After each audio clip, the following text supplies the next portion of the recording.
Assalamualaikum.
Waalaikumsalam.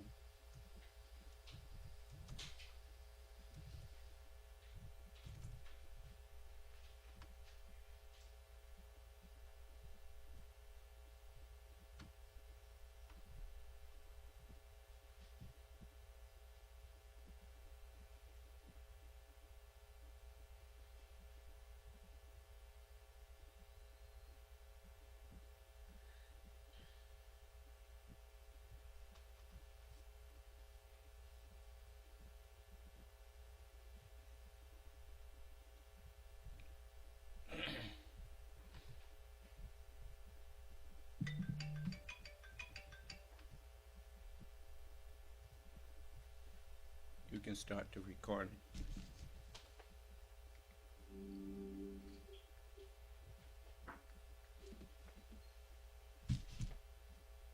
Oh, just a moment.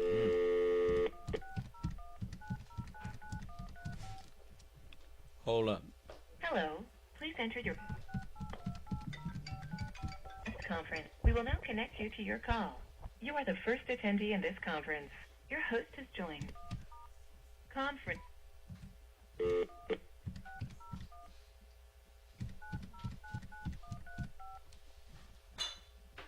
Hello. Conference. We will now connect you to your call. There are attendees in this conference muted.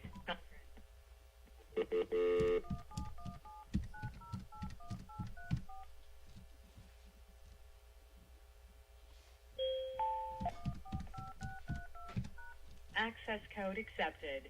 There are 3 participants in the conference.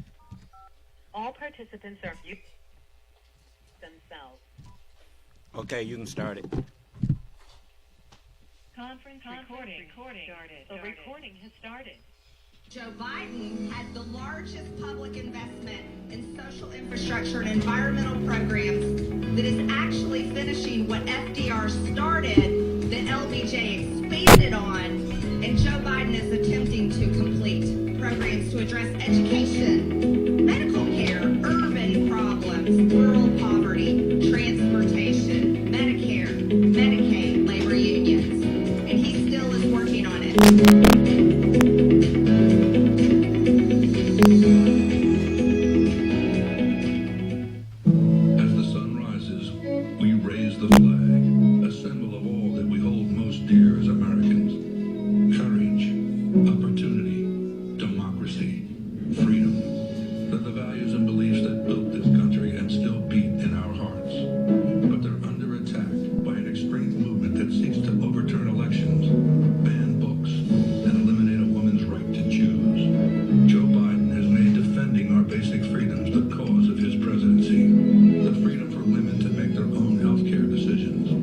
freedom for our children to be safe from gun violence, the freedom to vote and have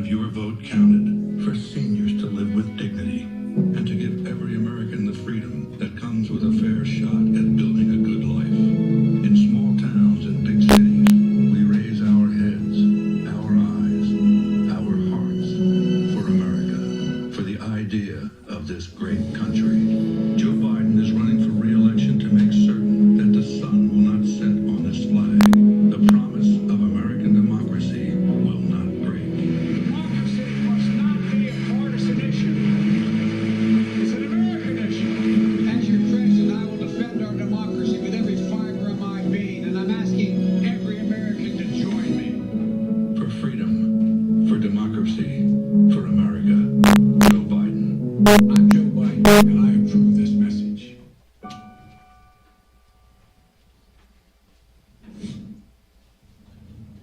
The bottom line is, if you can't admire Joe Biden as a person, then it's probably you got a problem.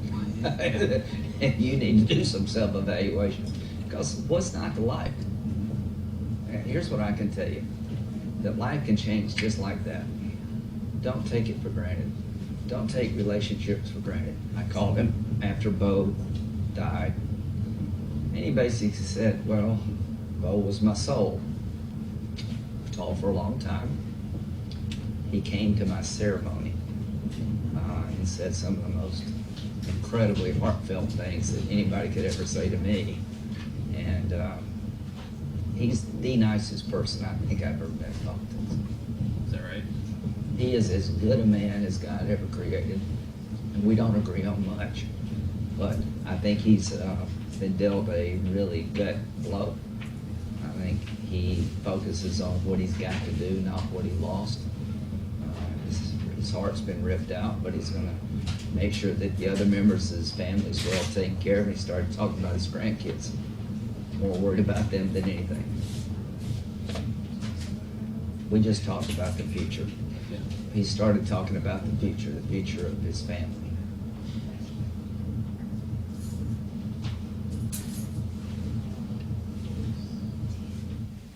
Pick up your copy of the Son of Man Speaks magazine today.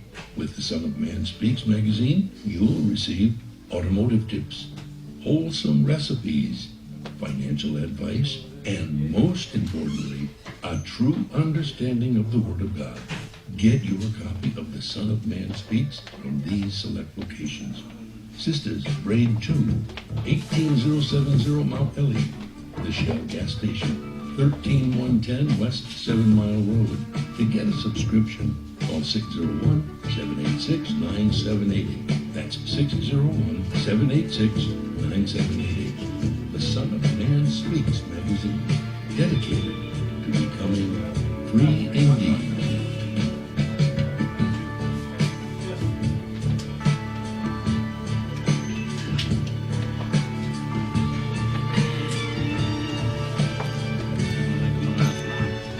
Attention, brothers and sisters, viewers and listeners, now available.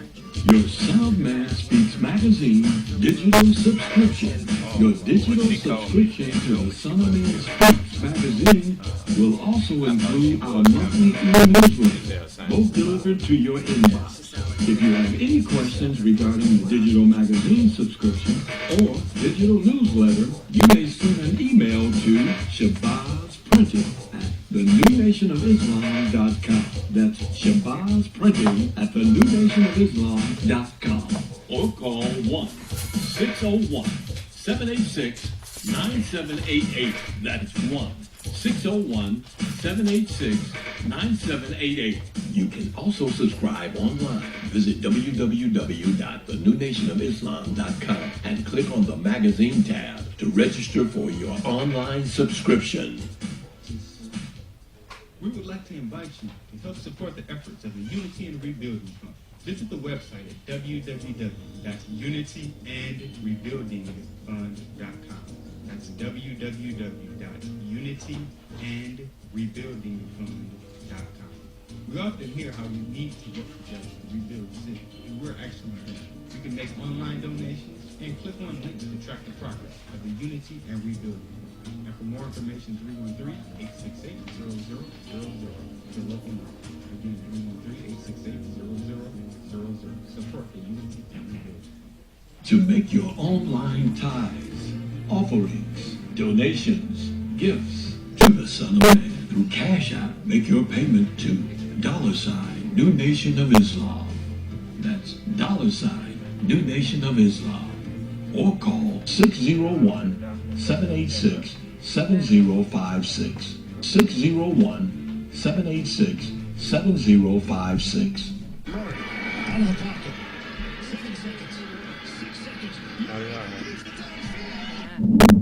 Say they all right. Man, the power's out again. You have reached Quality Construction and Engineering, your #1 emergency generator source. Power outages can be unpredictable, inconvenient, and disruptive to your life. With a backup generator, your life goes on uninterrupted with power when you need it. Not to mention the peace of mind of having your property suited to weather the storm. Whoever would have thought in Houston, Texas, that we would have an ice storm? It did happen, and that Sunday night when it came in, I got up and looked out the front door. Everything was pitch black. It was horrible. Something out of a novel or a science book that you had never seen before. Once the lights went out, my generator popped on. It ran 55 hours. The only one had lights. Get your backup generator installed with Quality Construction. We install both residential and commercial generators, so you're always covered. Schedule your consultation with us by calling 1-855-876-9370. That's 1-855-876-9370. Or visit us online at www.powerqec.com. That's www.powerqec.com.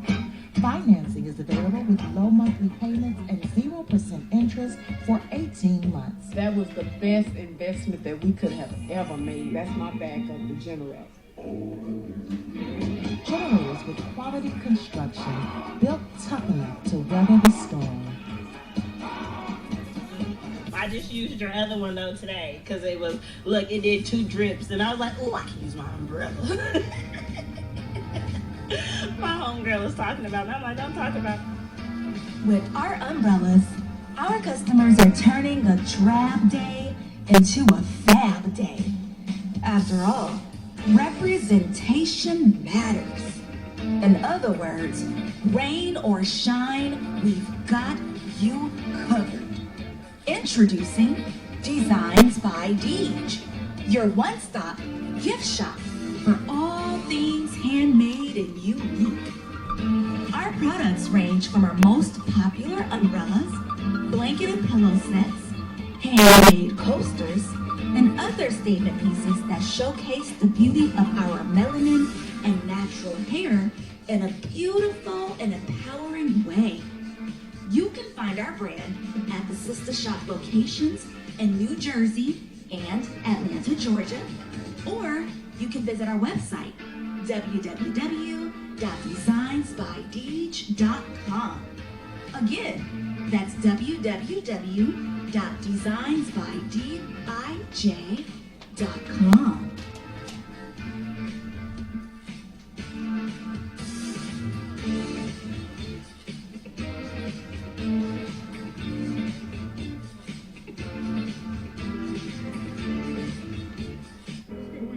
We are at work. Hey Larry, we are right here on Mount Elliott in Detroit at Sisters Braid 2 Hair Salon. I'm talking. Cleaning this place. It looks like Beverly Hills or something. Absolutely beautiful. You guys go wear my braids. Larry's gonna buy me something. It's gonna be a hairdo, guys. It's gonna be my hair today.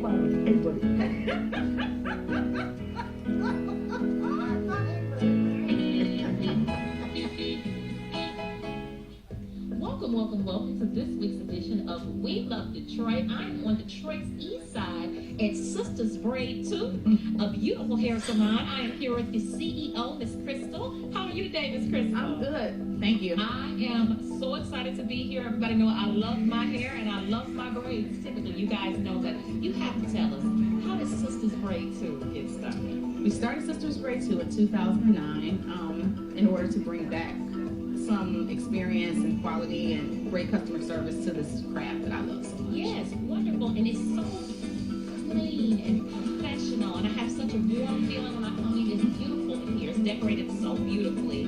What made you come and choose this spot right in the heart of Detroit, Detroit East Side? What made you come? Well, we have this building and we just wanted to do something with it. It's a collective effort from the Nation of Islam.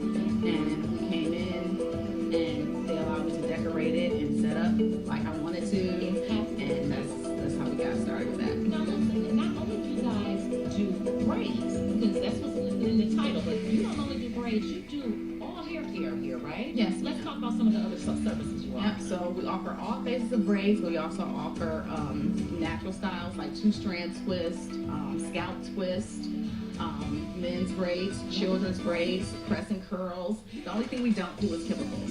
Yeah. Perfect. And you know what, that's really important for all year round. And it's so huge now what's been about protective styles for our hair, not just for the winter months, but all year round. It is important to protect our hair the best we can, and you do all styles for that. So I love that. But let's talk about an important product that you have, a really well-known product. Let's talk about it. Okay, right. That's our Sister Shea oil.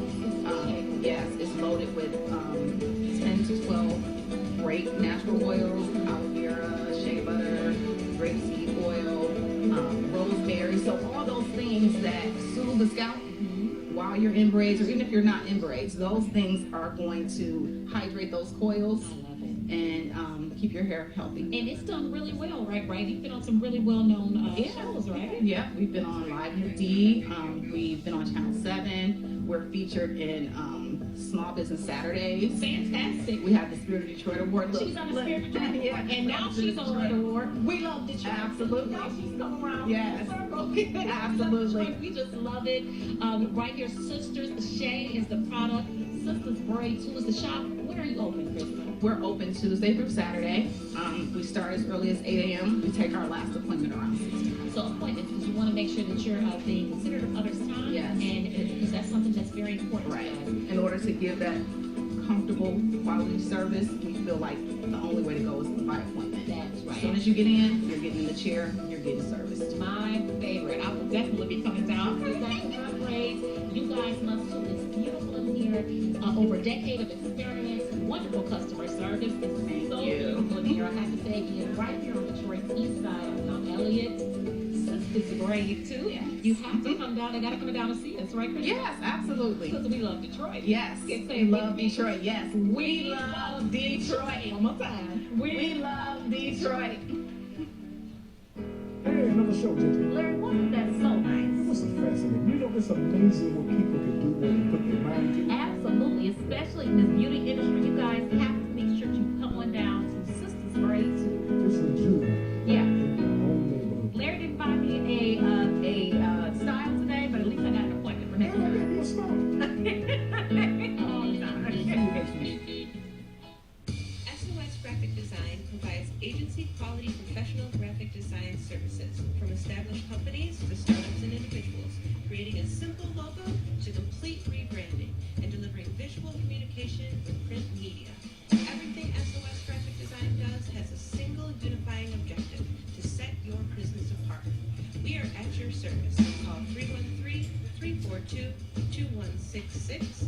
That's 313-342-2166 or online at www.sosgraphicdesigns.com. The views and opinions expressed on the following show are not necessarily the views and opinions of WHPS, its affiliates, management, or sponsors.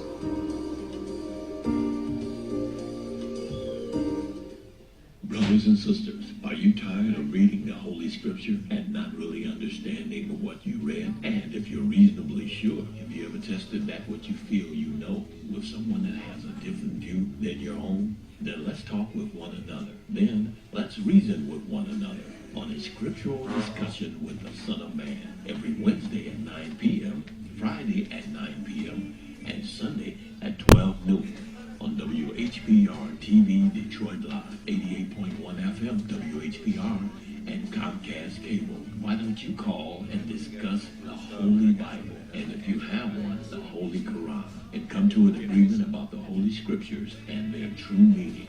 You can call in live on the air at area code 313-868-4336, 313-868-0342, or 313-868-0351. That's 313-868-4336, 313-868-0342, or 313-868-0351. And now, let's go live with a Scriptural Discussion with the Son of Man.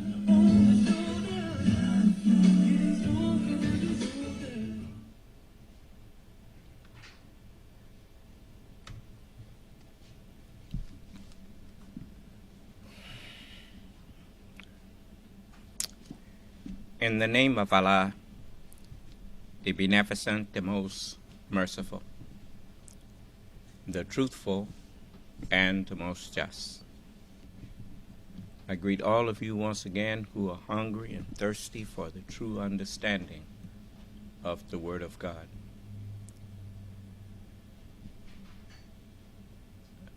I greet you all with the greeting words of peace. May Allah's Salam Alaikum. We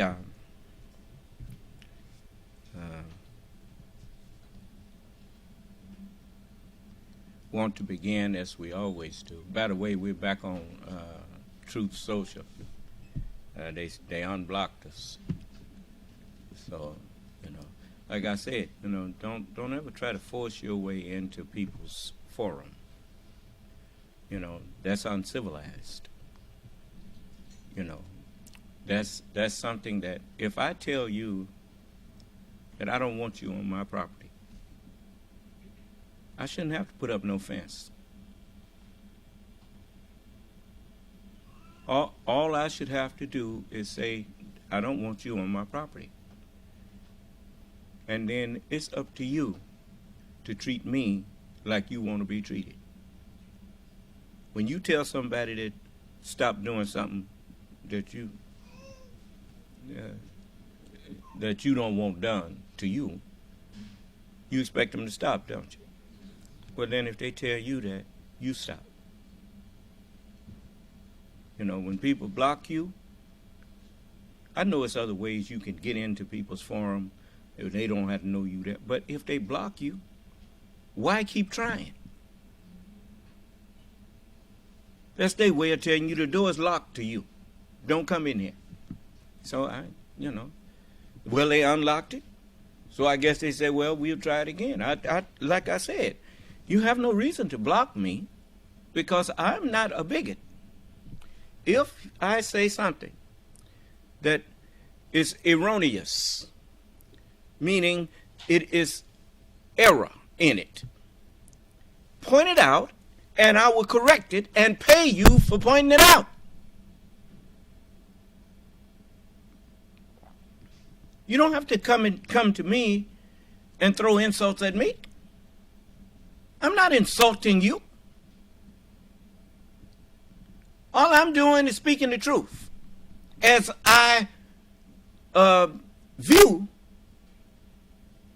that which I speak to be true, based on evidence, not just based on my belief.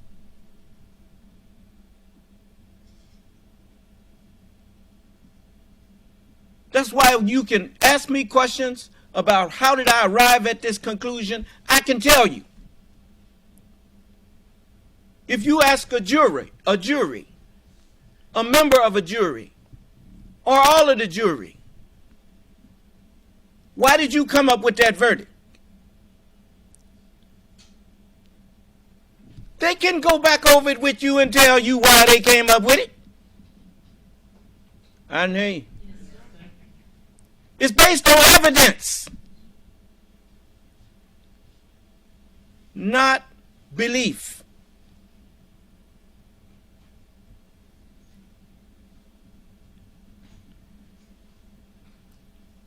You don't believe a thing and then look for evidence to make a judgment. You go in there clear-headed and let evidence determine what you start to believe. Do you understand?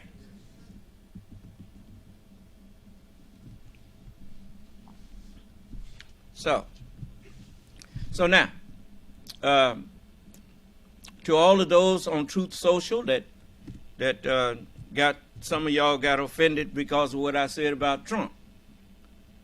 But I didn't lie on Donald Trump. Donald Trump is a liar and a con man, and he's also a coward.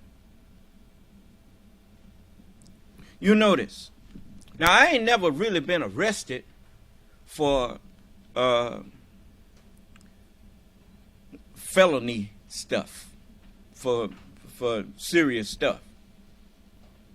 I've been arrested for traffic tickets that went to warrant, and they stopped me. This was way back, and so that is. I mean, when you get into court, that's where I learned how you plead. You see, and you plead guilty, not guilty, or nolo contendere. And the judge explained that, and I don't know if they still do that, and I know none of y'all ain't been arrested, but well, maybe some of you have been arrested. Do they still tell you about nolo contendere? What they say about nolo contendere? Same as guilty. Now, Donald Trump said that woman, E. Jean Carroll, lied on him. And he said stuff that she said happened just didn't happen. But he didn't come in court and contend about it. Now, what does no contendere mean? He told that lie and said he was going to confront her when he was over there playing golf in Ireland or someplace. But that was a lie. Let me tell you something. We have lived under the arch deceiver, and many of us have become minor deceivers because we lived under the arch deceiver, and we were educated in a world of deception. And so that's why one place in the book it says Babylon the Great is fallen and it's become the habitation of devils, of devisers of illusion. You see what Royal did? Royal was a deviser of illusion. He had a, now when I say he was, I'm talking about the mind that was in Royal. He was nothing but a human being. But the mind that was in Royal devised illusions. He stood up there and just boldly told people he had been all over the universe in a little ship. You had this other black man, Malachi York, told people he was from the 19th galaxy. I didn't even know the galaxies had a number on them. But the 19th one. And I mean, people just make up. This world is filled with people who just make up lies. And you know why they make them up? It's because we have had examples of success in making up lies. What you think you're looking at when you look at Avengers? In Star Trek. As the world turns. I don't know if that come on, but I don't look at stories, so I don't know what the names of them is now. The Young and the Restless. Bonanza. The Lone Ranger. They're stories. Made up stories. So our children, all of the children, they look at people being successful at making up stuff. So it's easy to become one who makes up stuff. And you get encouraged by it, by this world. They write books and they win prizes for the story they wrote.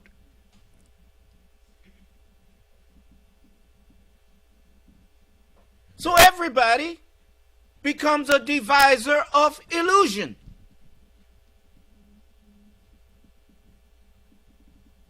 If I say something that you disagree with, we can discuss it. I'm not like you.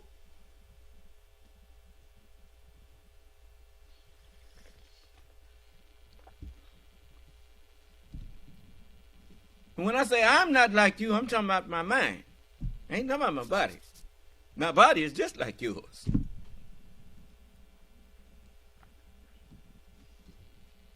I couldn't judge you if I was not just like you. You see? You know, if I was a brother from another planet, you'd be home free as far as my judgment goes. Because that would make me not be your peer. Do you understand? You see? You got people that will tell you with a straight face that they met with. Royal did that kind of stuff. Told you he heard music in the Milky Way that was different from any music. Lying! Just lying. And people sitting there, like Hitler and Goebbels said, you know, if you tell a little lie, people won't believe you because everybody tells little lies and they know that's a lie. But if you tell one that ain't nobody never told, tell the big one and just stick to it and keep it simple. And you just keep saying it over and over, people start to believe it.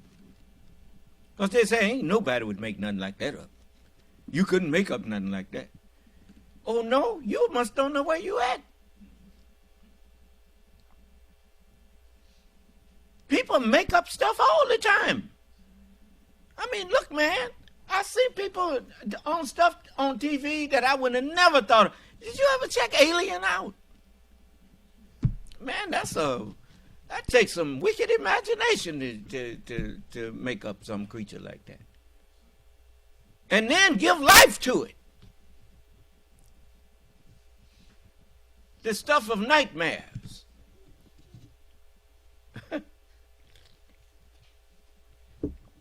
So we are not here to promote lies. Just like when you see me play news clips back. I'm not gullible. You can't just get on the news and say something and just keep my ear. If you're not giving me some proof of the things you're saying, you just lost me.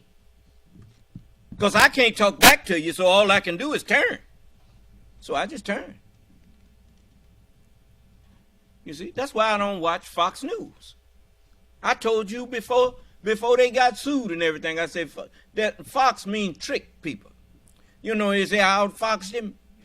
You know, Jesus called Herod a fox. He said, you tell that fox that such and so, because he's a trickster. Do you understand? They give you, they see you are ignorant. And they capitalize off of your ignorance. That's the way of a beast. That's the nature of capitalism. The nature of capitalism is the nature of, that's why they say that's the nature of the beast. They're talking about the civilization that you're in. Do you understand? Capitalism is the enlightened ones take advantage of the ignorance of the ignorant ones.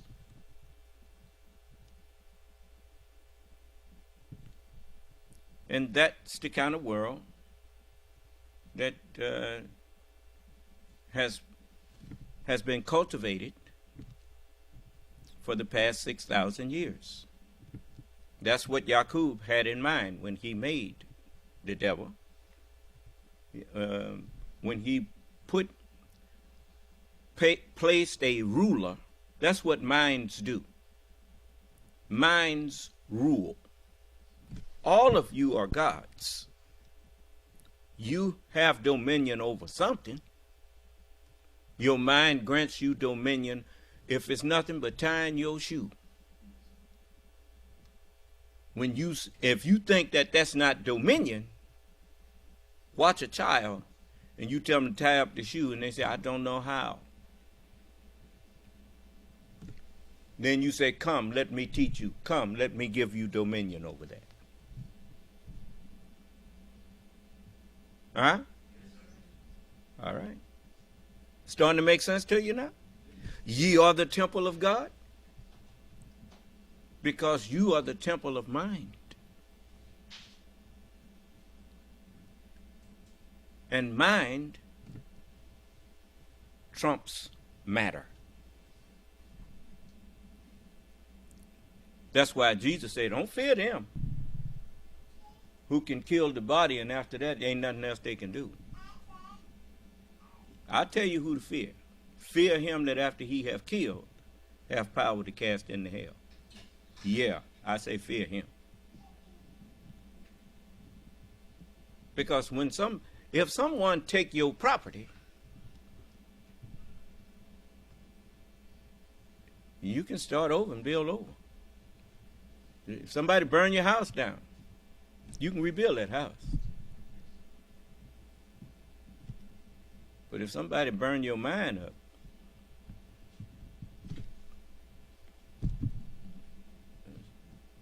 that's the end of it. I didn't hear you. He who built all things is God. So that's because there's nothing that was built that was not built with truth. Every house is built by some man. And he who built all things is God. You see? So whenever, especially on Truth Social, because we knew in that arena, if somebody types something to me, let me know immediately. Because I don't want them to think that I'm running away from them or ignoring them. If you are claiming to be a teacher and you ignore the people that enroll in your class, they soon, if they're intelligent, they're going to get up and leave. I don't want you to walk out of my class. I want you to be glad to walk into my class. Because I do not love to see poorly educated people. I love to enlighten poorly educated people. As the scripture says, above all things, brethren, I would that you not be ignorant. An ignorant mind is a mind that you can con out of its valuables. You see? So, the best protection you can put on your family is to enlighten the minds of everyone in it. The best protection you can put on your country is to enlighten the minds of everyone in it. Then you can take an oath to defend your country against all enemies, foreign and domestic. Snakes out the grass and snakes that's right there in the grass next to you. Do you understand? Because snakes are very subtle. Huh? You ever notice you can't hear a snake crawling? Oh, he's a subtle creature. He makes a sound, but your ears were not that sensitive to be able to pick up that sound. That's part of his protection, because everybody that see him want to kill him. so he has to have some kind of way. God is his God too, you know. Do you understand? He seeks refuge in the God that made him. So the God made him more subtle than any beast of the field that he had made. He's the quietest one. He can crawl through grass and you'll hardly never hear him. Huh? Yeah. So, but he's not more subtle than his maker.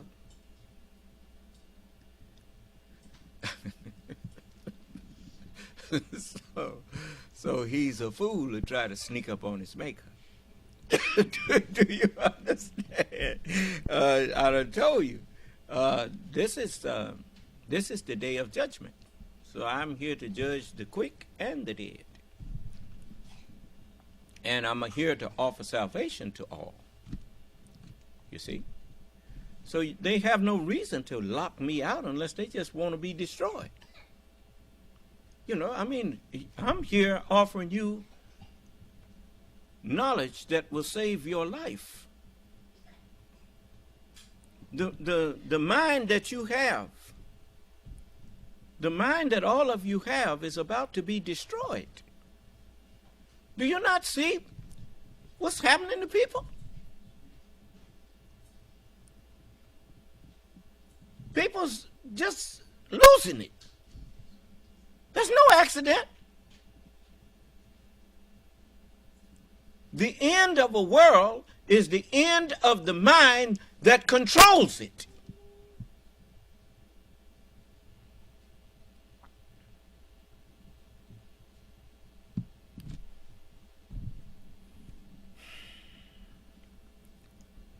Recently, you heard, let me show you how dangerous it is for you now.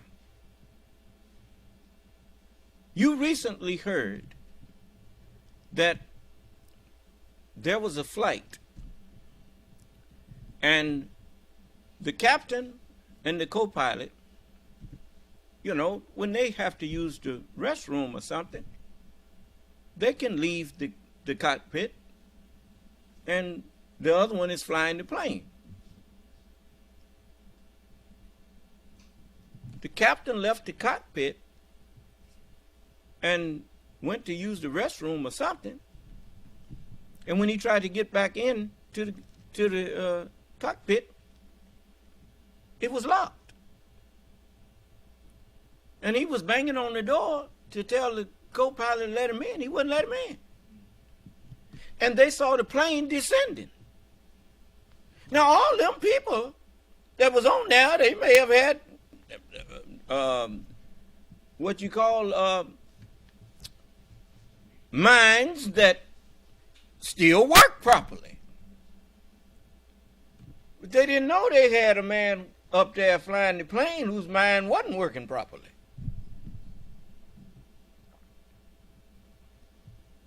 And it cost them their lives because they wasn't aware of what was going on around them. The captain was not aware of what was going on around him, and the man was right there next to him. That's why we say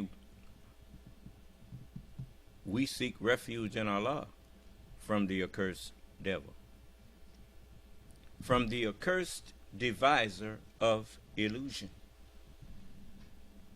He not only thought he should die, he decided that them people needed to go with him.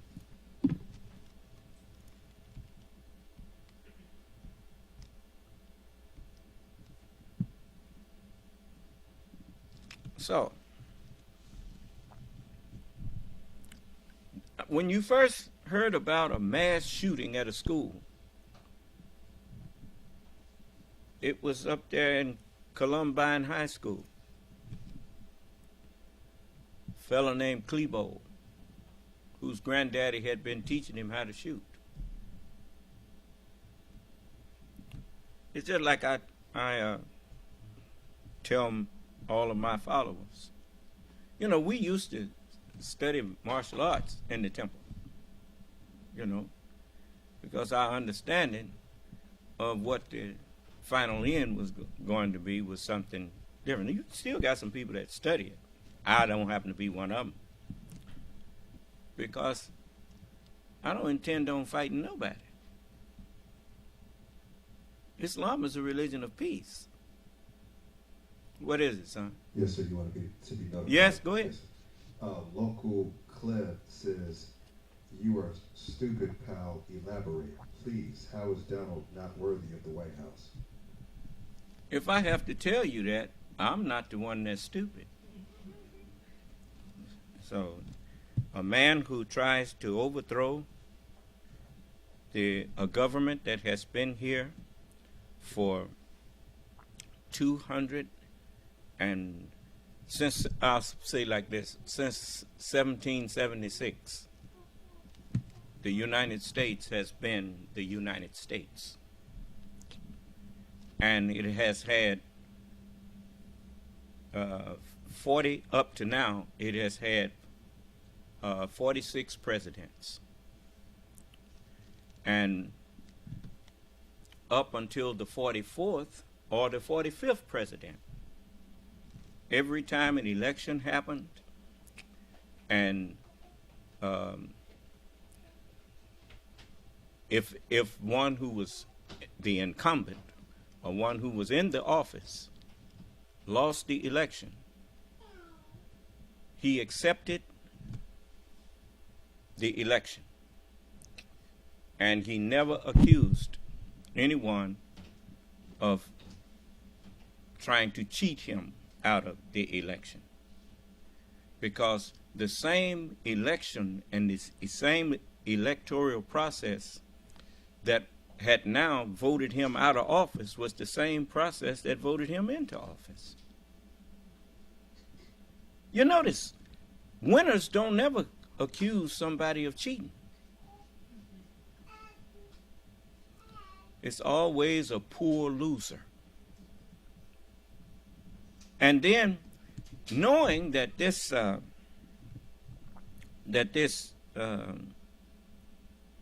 can happen, the founding fathers of the United States, with the help of God, showed them how to set up a system of checks and balances. That's what you notice the system of justice, the symbol for it is a woman with a pair of balances in her hand. Whenever you contest an election, there's a process that is set aside for you to be able to contest it. And you can bring your evidence of whatever it is you feel happened. You can't come into court with just feelings. You must come into court with evidence of what you are alleging. Alleging means what you are accusing someone of doing. They had over 60 cases that they brought for Donald Trump to present evidence that the election was stolen from him. And they all got thrown out for lack of evidence.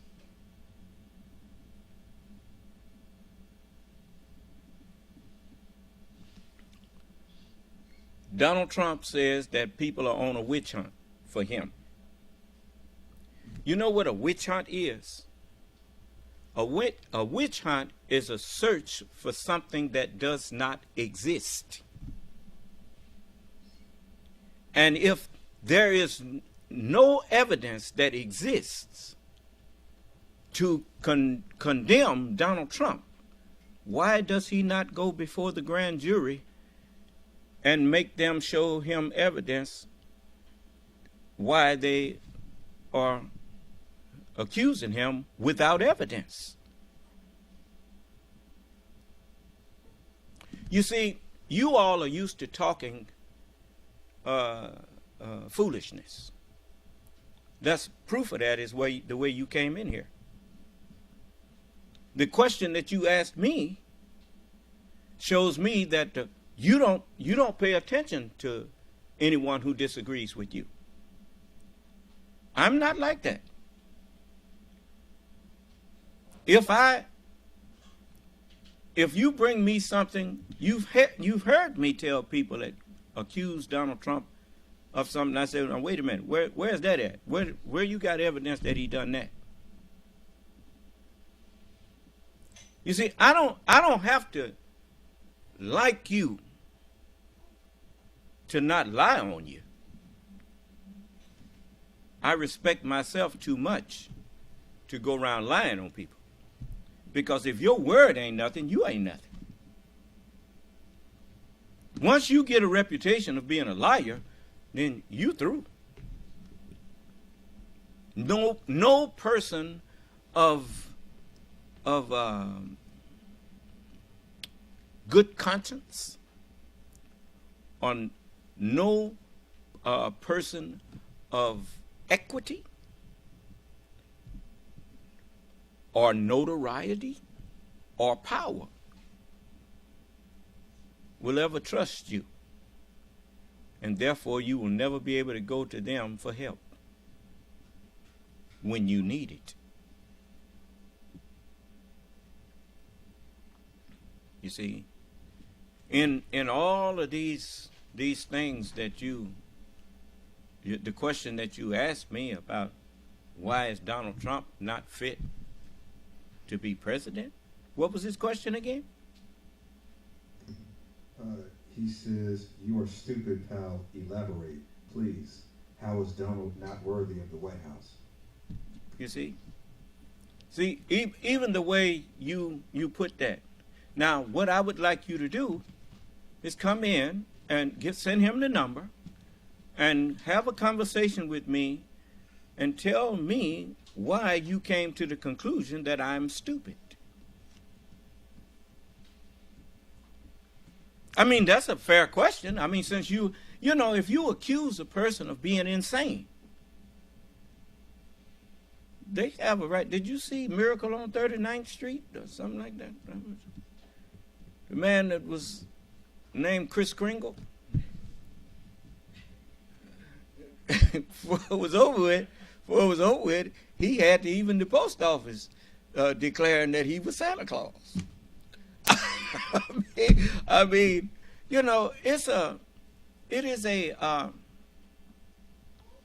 is one thing to accuse a person of a thing. It's a whole different thing to be able to prove it. And if you didn't have proof, you should have waited until you could prove it before you made the charge.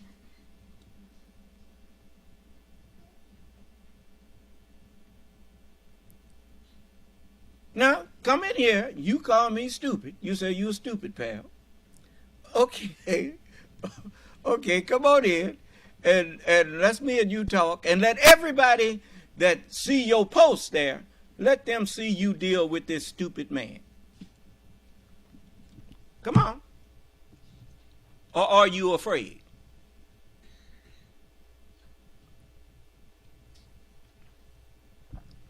See, y'all not used to nobody calling you out, you see. But, you know, I'm not afraid of you.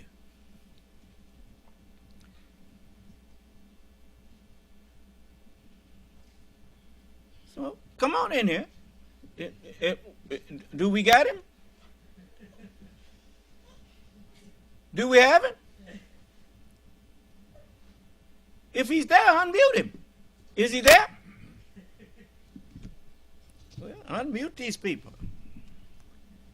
You see, now everybody, look how you punked yourself in front of all them people. Here you call a man stupid, and then the man called you out, and you punked out.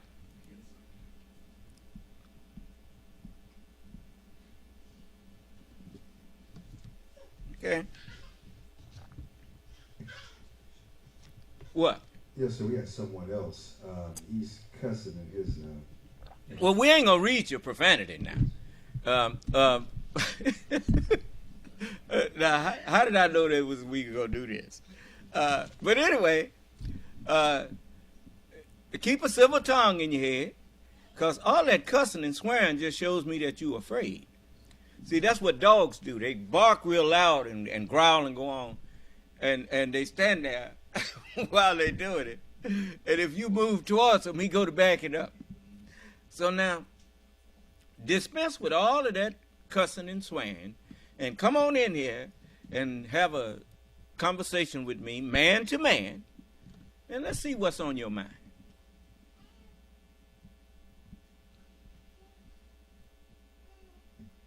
We have someone else. Uh-huh. John Doe says, we're not offended, it's just your opinion. Say what? Says, we're not offended, it's just your opinion. I didn't say nothing about nobody being offended. You ain't got no reason to be offended because I ain't said nothing to you to offend you. You're the one saying things to offend me. And yes, I am offended. That's why I invited your sorry ass in here to come in here and talk to me. You got your people mixed up. I ain't my granddaddy. Allah tied his hands. He loosed mine.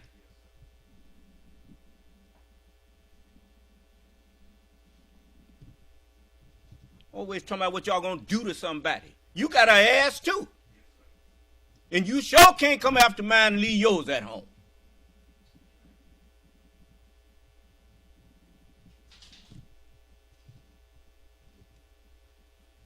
Now that we got everybody done pushed the bushes out the way, so we know we ain't scared of each other. So now let's talk to each other like men. Now send them the number and call in here and let's me and you talk. And you tell me what your problem is when I talk about Donald Trump. And then explain to me why I should support Donald Trump. And if your explanation makes sense, and you can convince me that all this stuff that I done seen, evidence, if you can convince me that that was manufactured, then I'll be on your side.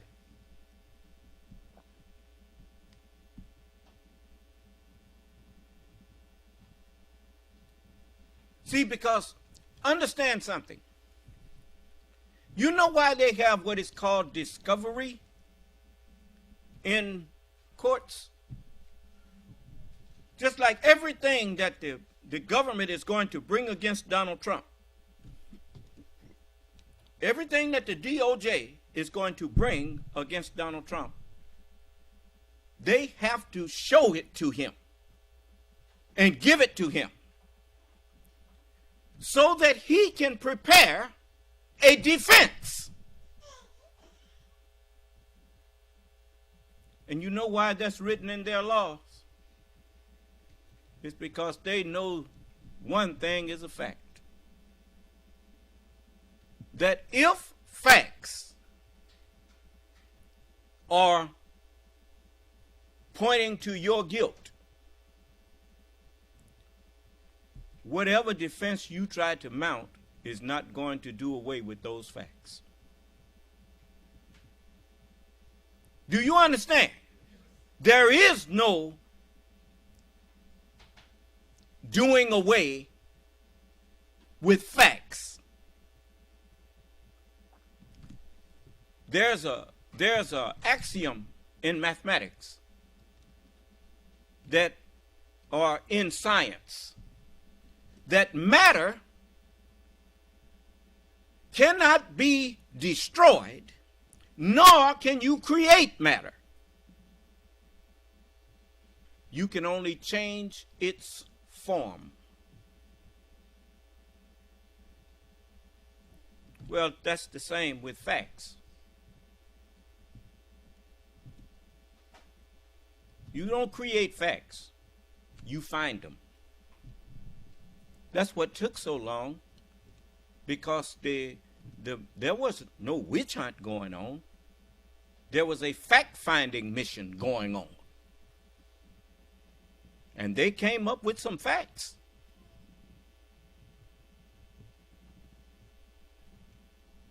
And a jury of his peers felt that it was enough evidentiary facts to indict him.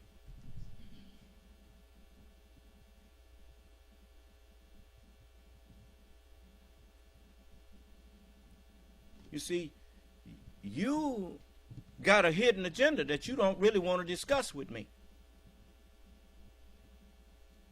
Your agenda is you would like to destroy the United States. You would like to turn the United States into a dictatorship, because most of you all that support Donald Trump, you lazy. You a white man in the United States and poor. What you doing poor in the United States and white? The only thing kept you poor was because you were too lazy to go to work. So you would like a dictator that would put you under his auspices and in his service, that he can say, go over there and do so and say, yes, sir, boss. That's what you want. You just want somebody to be in charge that will pay you to do nothing but intimidate and do things like a mob boss tells his. You notice all them people that you saw on The Godfather, a bunch of dummies. Couldn't hardly string a coherent sentence together. Take him for a ride. Take him for a ride. You know what that meant. Yeah. See, that's how you think. The world has left you behind, man. And you don't have sense enough to see it.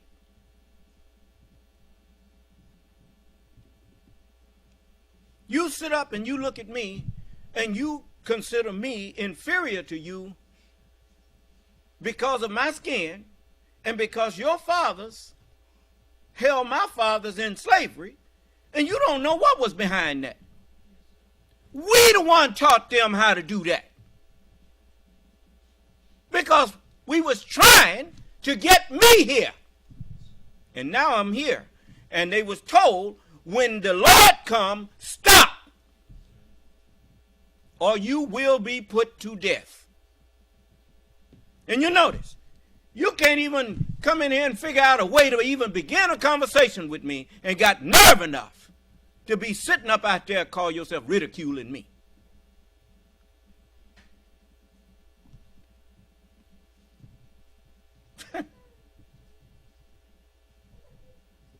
I done met lots of white people that I respect.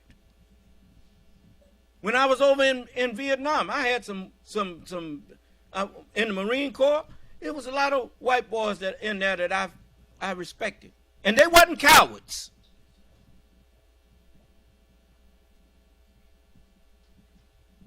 But you a bunch of cowards. You love to take misadvantage. You go, what kind of man goes into a school with kindergartners armed to the teeth and tells them it's time for y'all to die?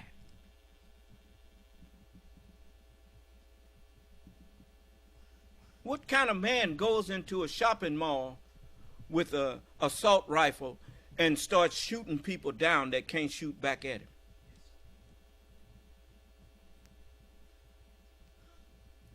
Lieutenant Kelly got in trouble in Vietnam, at least for something he did in Vietnam, with a village of civilians. He got court-martialed. And I don't know how many of his men got court-martialed with him, but those were crimes. A professional soldier going against civilians. That's not a war, that's a massacre.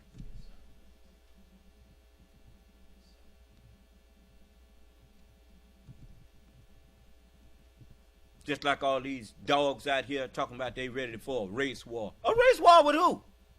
My people ain't been practicing no warfare. How's that going to be a war? My people ain't produced no weapons. If they get a weapon, they got to buy them from you. How is that a war?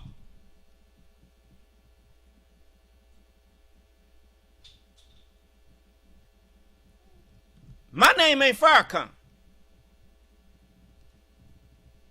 When Gaddafi told him he'd put the wealth of Libya behind him if he would rise up, get black people to rise up and go to war against America, that was asking Farrakhan to get his people to commit suicide.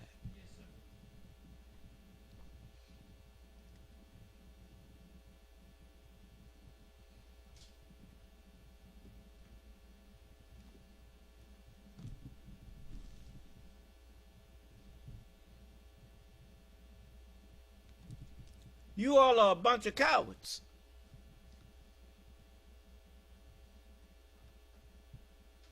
But you see how hot it was today? You're going to think that was cool.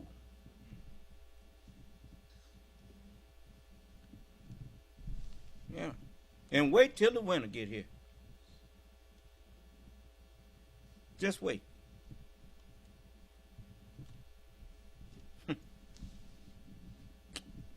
But like I said, you know, I mean, it's not like I hate you. I don't hate you. I just hate what you stand for.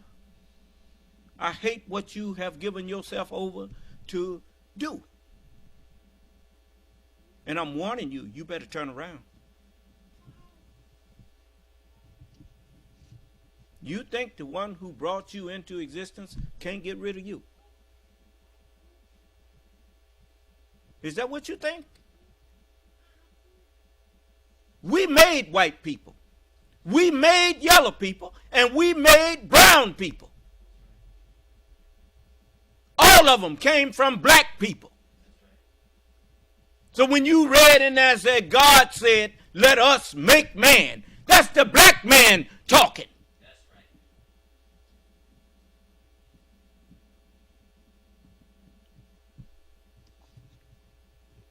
So, you just, I'm offering you a way out.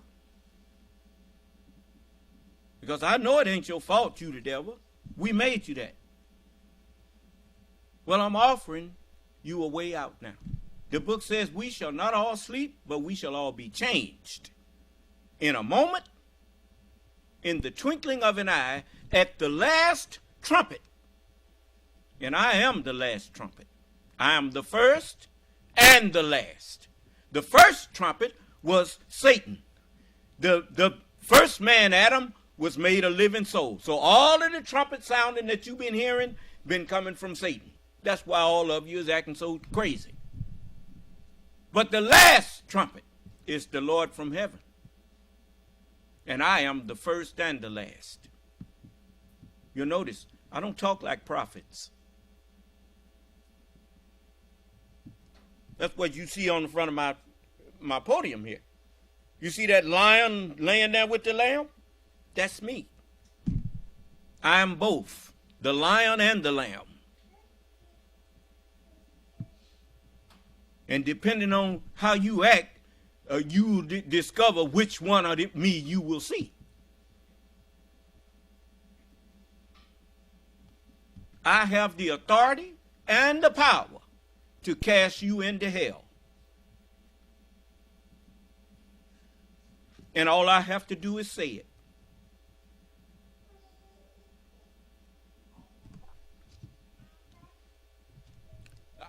Why don't you ask me to show it to you?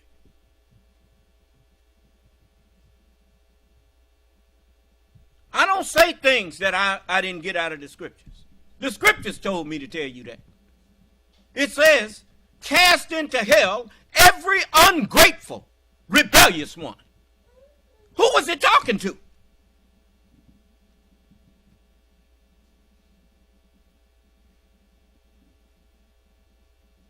And all of you have to admit that all I've been doing is showing you facts. I want the young man that I was talking to just now,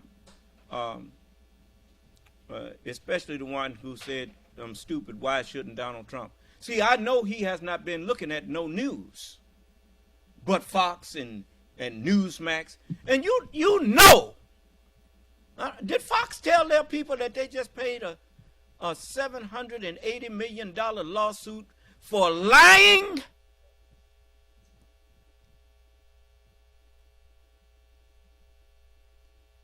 They got caught in their lie and had to pay $780 million to Dominion to settle it out of court.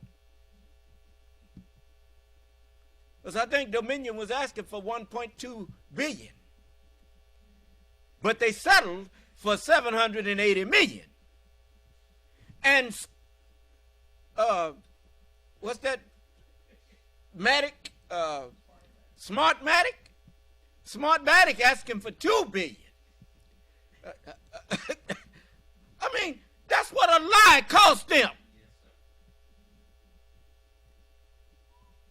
to tell you something. Now, the decent-minded people are waking up and realizing you don't have to get mad when people lie on you. Sue them. I know. And I showed them in the book that in the judgment, every false word that men shall speak, they shall give account of it. Did Fox give account of the lie? Because this is the day of judgment. What's happening? Giuliani just confessed that he lied on Miss Moss and her daughter. Huh? What? They got to pay now. This is the day when the truthful will profit from their truth.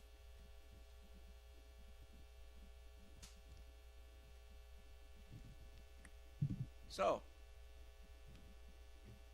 what we got to do is when we say something, we got to make sure that we can prove it. Do you understand? You see, the book says every idle word. Well, you know what an idle God is. An idle God is a false God. Well, what is an idle word? A false word. Now, let me show you some true words here. See, when you start coming with what they call facts,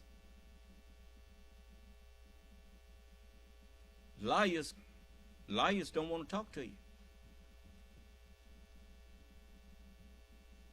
Now, before I show you this, did you have another question for me?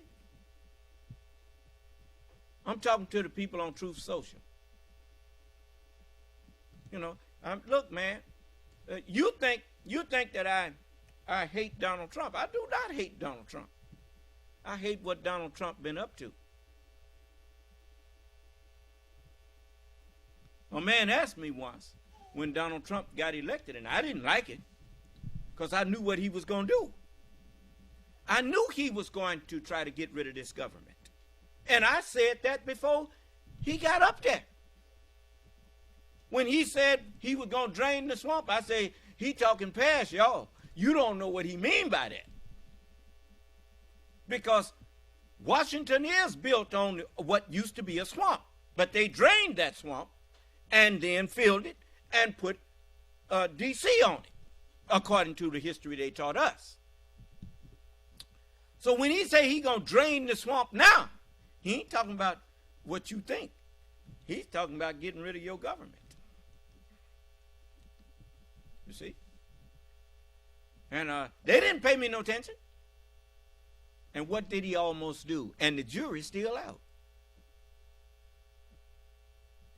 He almost overthrew the government with him and his, what he say, he was going, his best people. Do you understand? The man almost overthrew the government.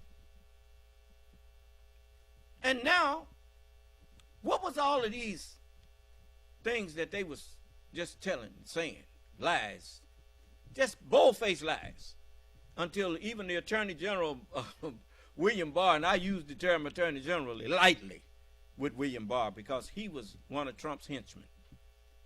But he just couldn't see himself helping him just tear up the country. So he bowed out. But William Barr said it was like playing whack-a-mole. Every time one lie get knocked down, another one pop up. And they just kept on, he just kept telling lies. Why? To make you, the ignorant people of the United States, start distrusting your government. That's why the Tea Party got in there under the name Tea Party and then changed their name to Republican. And so they took over the Republican Party, and their mission was to turn the American people against the American government. And how do you do that? By making the government look like it's dysfunctional. So whenever someone tried to work with them to do something for the country, they just refused. And then blamed the other party. And they couldn't get enough cooperation from the Democrat side to make it really work. That's all they needed. They had a few plants in the Democratic Party. I think Joe Manchin and that Kirsten Sinema, they bear watching. But anyway, they wanted to make the American people lose faith. Faith is trust. Once you started distrusting your Justice Department and your government, wouldn't nobody, Putin and nobody else, have to tear up America. They couldn't do it no way. They had to get you to do it. That's why they've been in there dumbing you down, taking money away from the educational institutions, making education harder and harder for people to get in the U.S. And by doing that, you start being dissatisfied. And then when people are dissatisfied, they look to their government and tell them, we need this, and we need this, and we need that. And then when you have people in there that's not interested in what you need, they are interested in creating a need.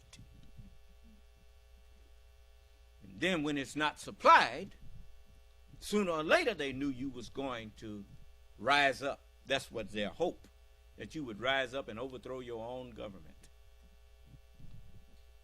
and install a dictator, knowing that if you was awake, it ain't no way you would want a king over you, because y'all too rebellious in the first place to have a king. If you had a king, it wouldn't last. Everybody would be trying to kill him because the minute he start exercising his dictatorship over you, you're going to say, what the hell he think he doing here? I ain't going to obey him. I ain't going to do this. I ain't going to do that. And the next thing you know, you got anarchy. That's what MAGA means, by the way. Mayhem, anarchy, godlessness, autocracies. You see. And so these people that you've been listening to been lying to you, man. You know how the biggest sign that they've been lying? They won't talk to nobody who wants to question them. The only people they want to talk to is people who agree with them. If the only people I would talk to is people who agree with me, you shouldn't listen to me. You shouldn't listen to nobody that the only people they want to talk to is people who already agree with them. Because if they was telling you the truth, they wouldn't care who was talking to them.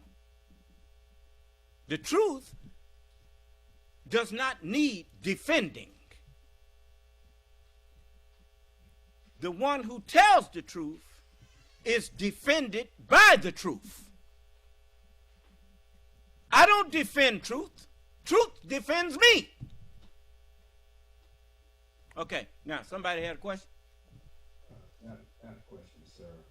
Markel 63, he posted some pictures here. I guess he wants me to read put the pictures in. And the first one says, is a picture of Trump. He says, this is why Democrats fear him. And has a quote from Democrats do not fear Donald Trump.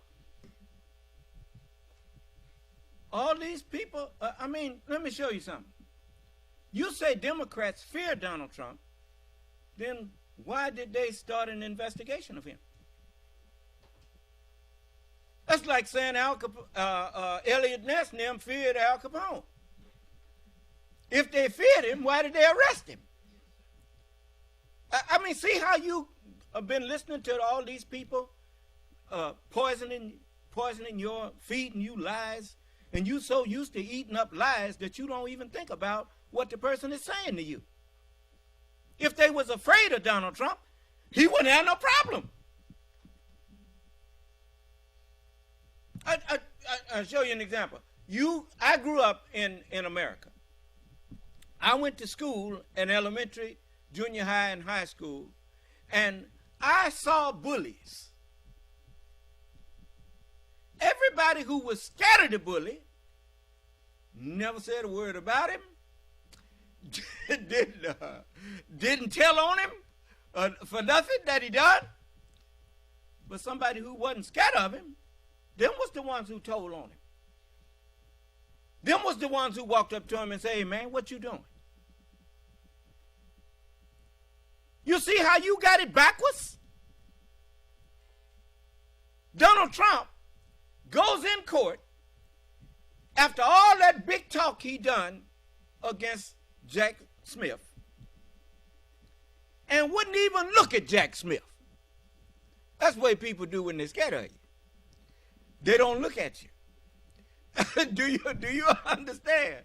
See, I told you, you don't understand what's really going on because most of you all who follow Donald Trump are cowards. A coward never wants to be questioned about his reasons for doing what he does. Because if he tells the truth, he would have to acknowledge that he's scared not to do it. Or he's tired of being scared and he thinks that by bullying people, that's what bullies are, they're cowards. They always go and frighten people that they know they can frighten. You see, just like you come in here, call yourself going to bully me, and I'll throw you in hell. Now, I don't mind talking to you. I'll talk to you, and I'm not going to insult you. And I'm not going to take no insults from you.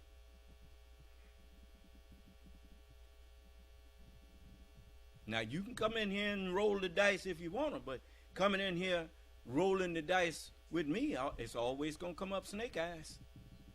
Because I told you how to conduct yourself when you come in here. Show me respect and courtesy, the same that I show to you. And if you don't want to do that, I suggest don't come talk to me. Now, I'm going to show you how scared they are of it. You know, you don't put a man on trial that you scared of. If you were scared of him, you wouldn't be trying to put him on trial. I didn't hear you.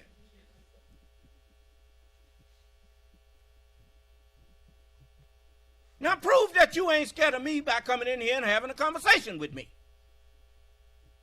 Because I'm not trying to frighten you.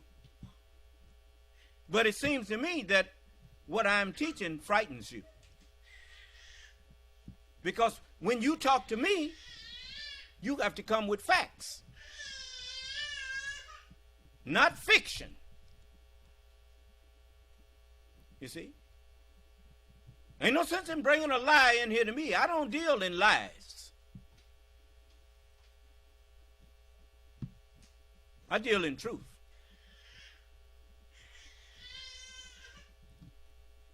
Now, let me show you why I listen to certain news.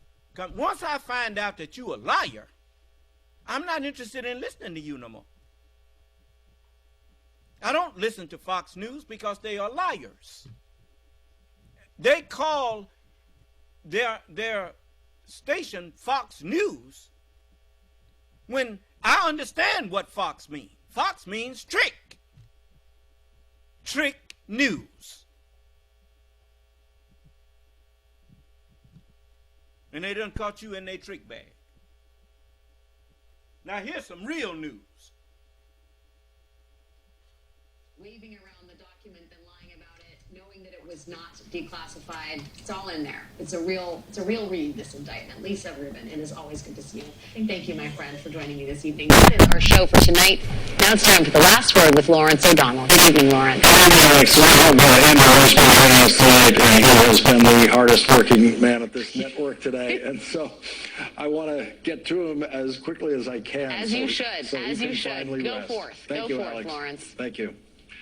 Well, we now know who the star witness is going to be in the case of United States of America versus Donald J. Trump, Waltine Nauta, and now Carlos de Oliveira.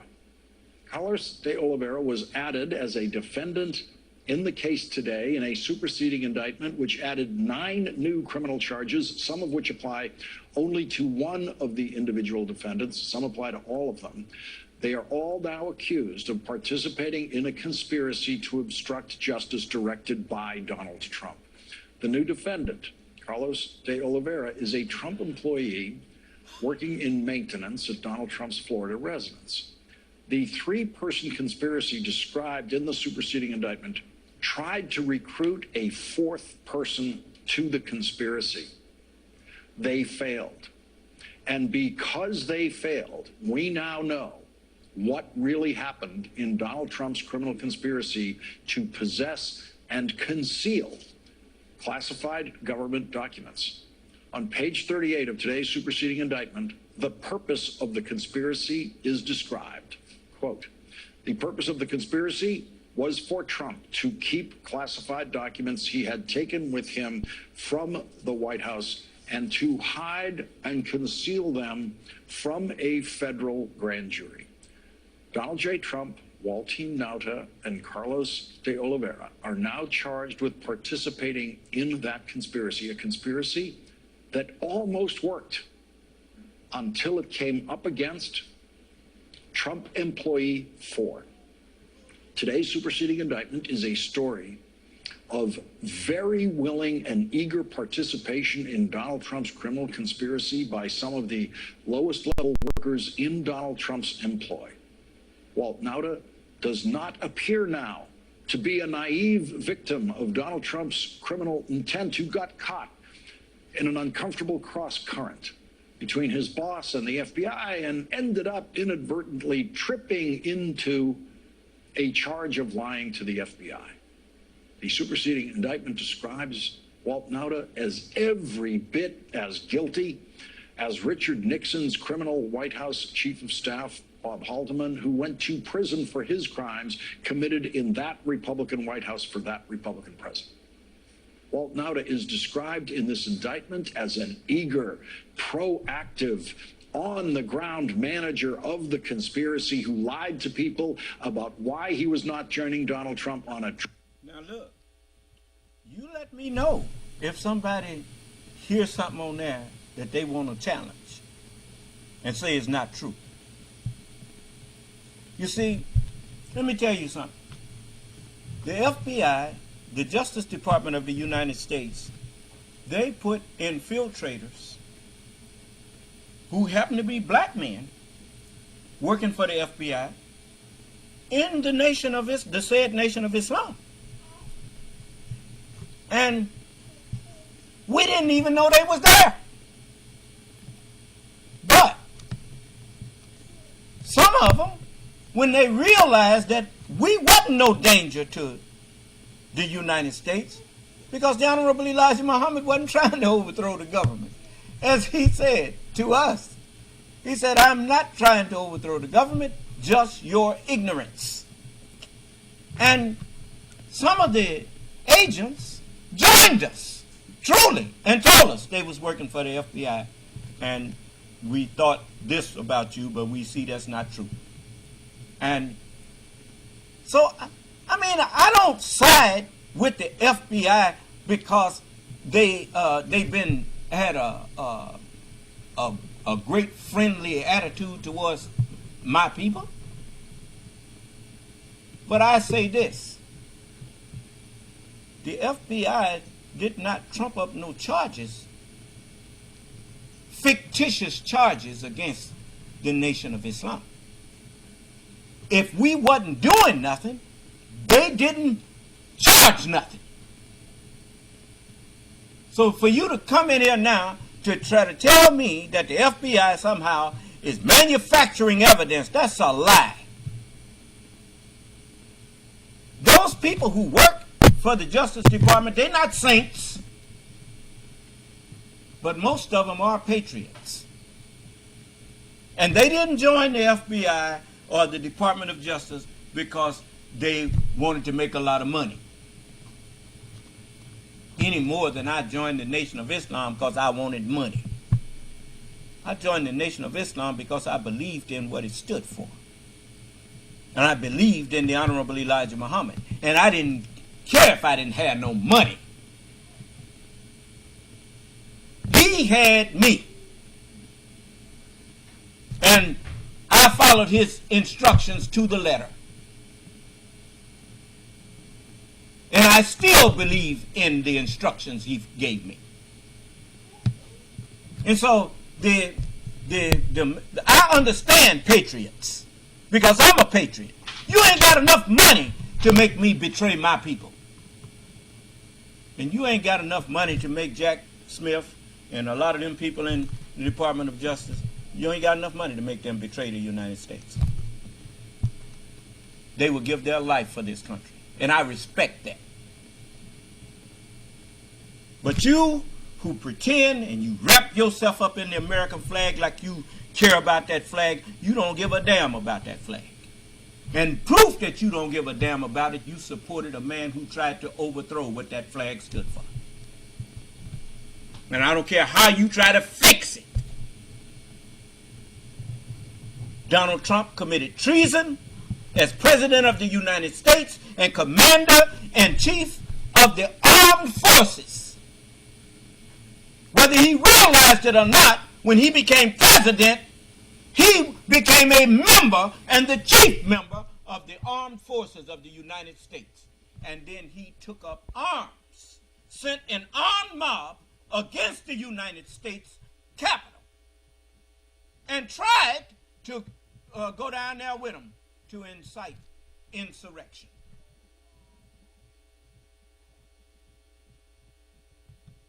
And that's the man that you want to come in here and call yourself defending to me.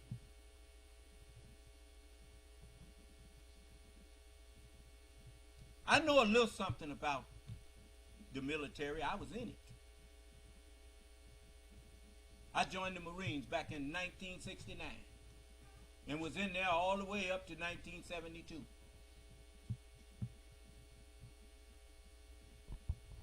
And I know treason when I see it. You do not take up arms against your own government. Especially when it's a government that's purely elected. Because the only difference in a good government and a good president and a bad president is 4 years. I didn't hear you. You ain't got to kill him. All you got to do is vote him out of office. This is like President Obama had to say. And he said something, and they said, boo, boo. He said, don't boo, vote.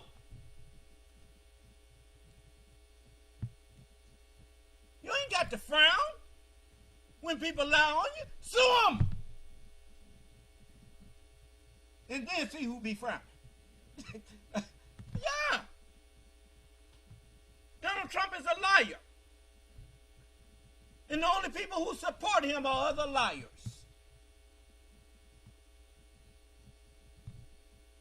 So let's look at some more evidence that they have against him. So that he could secretly fly from New Jersey to Florida for his most important mission in the conspiracy, deleting the security surveillance video recorded at Mar-a-Lago that shows Walt Nauta and Carlos de Oliveira moving Trump boxes to hide them from the FBI. If Walt Nauta had succeeded in executing Donald Trump's order to delete the security camera footage, then there might be no case of United States of America versus Donald Trump tonight. Security camera footage told the FBI exactly how the conspiracy was carried out, and the only reason the FBI got to see that video is Trump employee 4.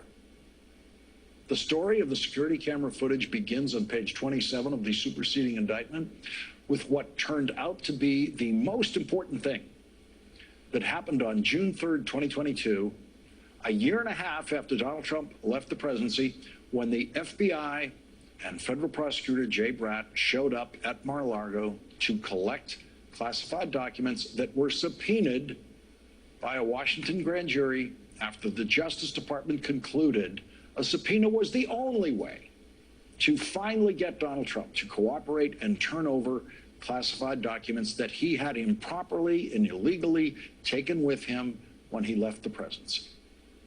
Donald Trump's lawyers handed the Justice Department team that day a folder containing what they said in writing were all of the classified documents in Donald Trump's possession. That seemed like the big event of the day, the handover of the documents. But it turns out the big event of the day was, quote, the agents observed that there were surveillance cameras located near the storage room. That simple observation of those surveillance cameras changed history.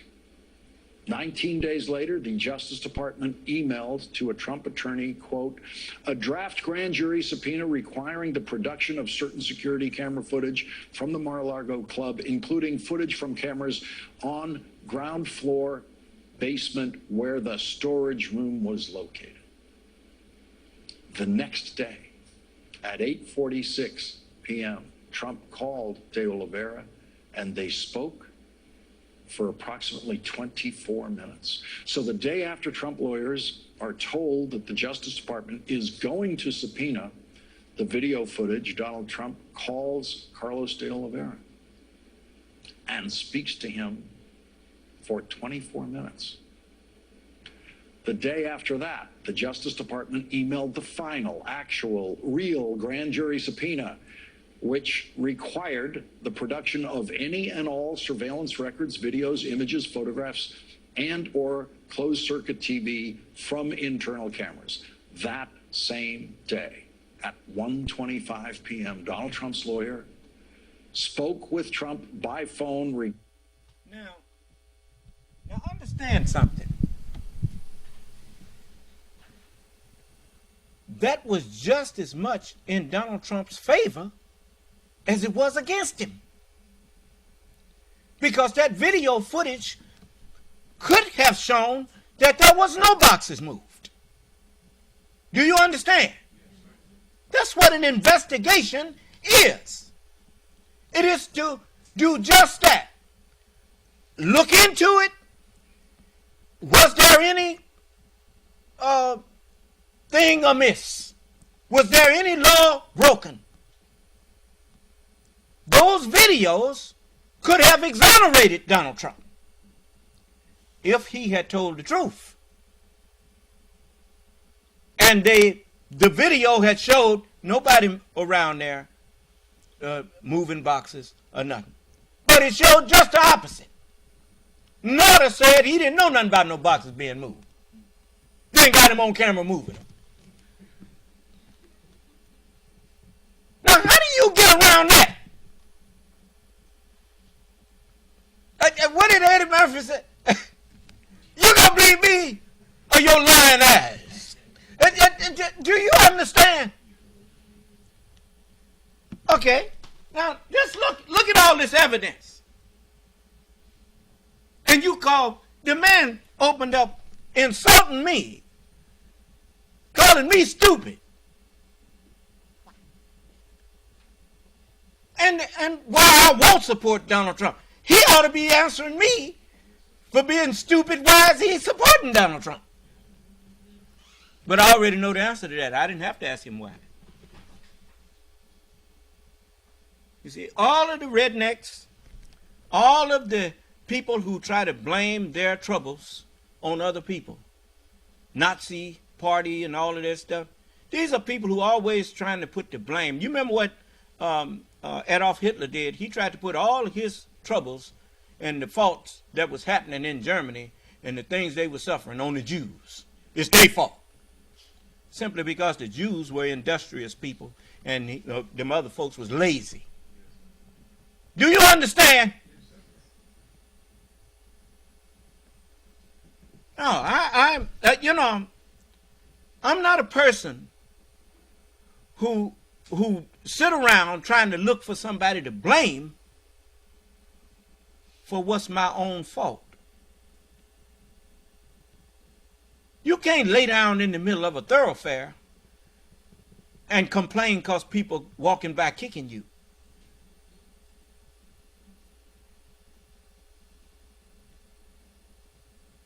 Because they wouldn't be kicking you if you wasn't laying down there. You ought to get your lazy self up. Is that right? Now, America is the richest nation on earth. Why you don't take advantage of the opportunity that you have? You can open up businesses. You can go and apply for jobs, if no place else, at fast food places. They got fast turnover. People don't stay in them jobs for long. So you can clean yourself up, go and ask for a job there. That'll get you some income. Then go from there. You see? But no, you're lazy. And I'm going to show you something else. All you homeless, the people that's homeless, you know what you could do?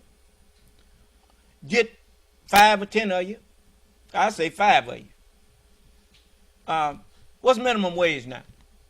$15? $15 an hour? Okay. Well, in California, it's $15. Well, wherever minimum wage, let's say minimum wage is $8. Okay. If you go, let's say 5 of you get together and say, look, we're going to go get us a minimum wage job. 8 times 5 is 40. That's $40 an hour between y'all. Y'all making $40 an hour. And at 40 times 8 is $320 a day. Okay, $320 a day for 8 hours work. And multiply that times 5, that's what, $1,600 a week? Now y'all can go rent a place, a 2 or 3 bedroom place. Even if it's $1,600 a week, you rent a pretty nice place for that. So you got 1 week that you can pool your money and pay your rent, and then the other 3 weeks you can get your furniture and you can buy your food and everything, and you can live in a decent environment. All you have to do is just unite and go on and get yourself up, instead of laying there complaining. You know what they say, when the going get tough, what? The tough get going. But you can't be tough if you got a weak mind. A weak mind is not tough. It's easily deceived and easily put into poverty. You know why I can stand up here and tell you that I can offer you $50,000 if you can prove I'm teaching a lie? It's because I don't have a weak mind. And I got people that have trusted me because they feel that my mind is so strong that they trust me with their wealth.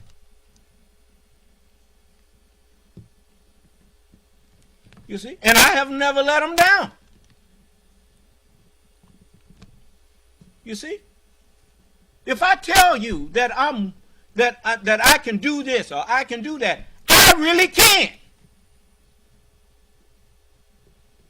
But you live in a world where people pretend they can do jobs that they cannot do.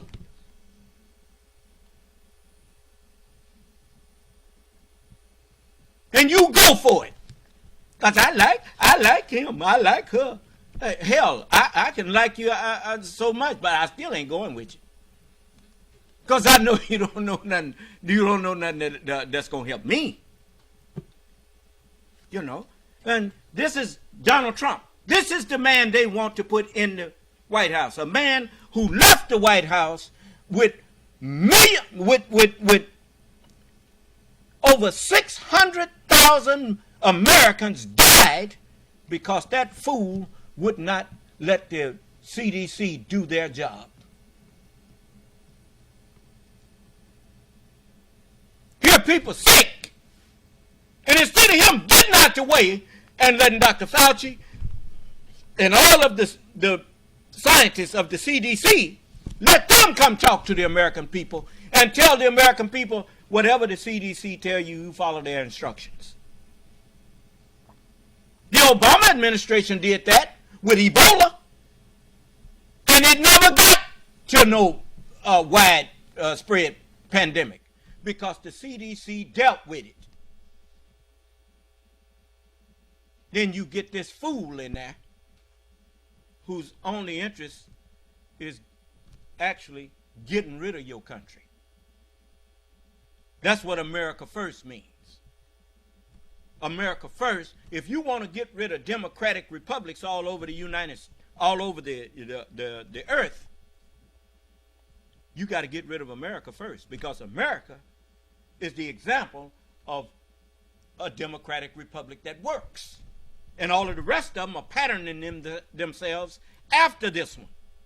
So if you want to get rid of democracies and install autocracies, you must get rid of America first. And that's what he means when he says America first. And those who are in his inner circle, they know that.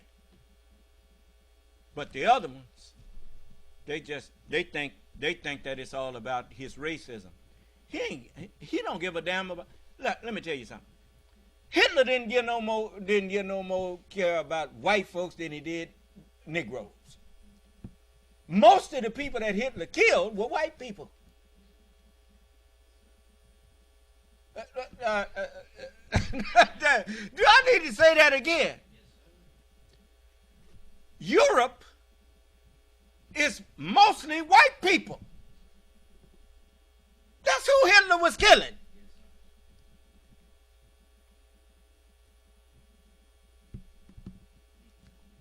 And, what's the name told you?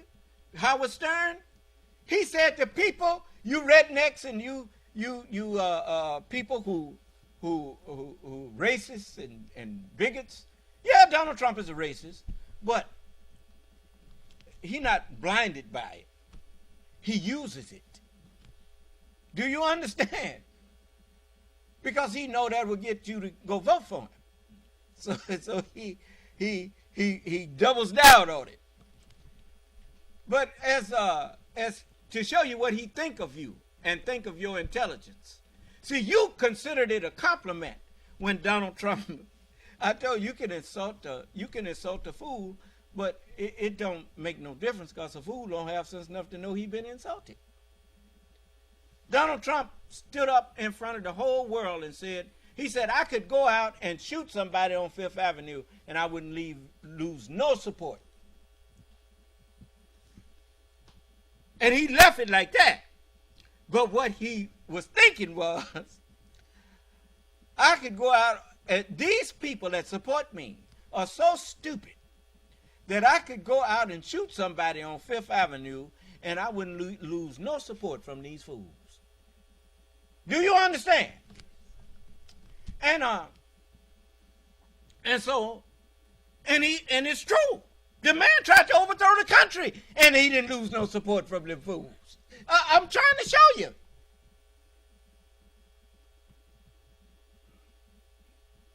You had people sitting up in the hospital dying simply because Donald Trump had told them COVID wasn't really as bad as they was being told. He told them, go forth like warriors. And they was dying and telling nurses that it ain't COVID. What's really wrong with me? Nurses was crying because people just would not believe that they were dying from COVID because they've been listening to the lies that Donald Trump and them was telling.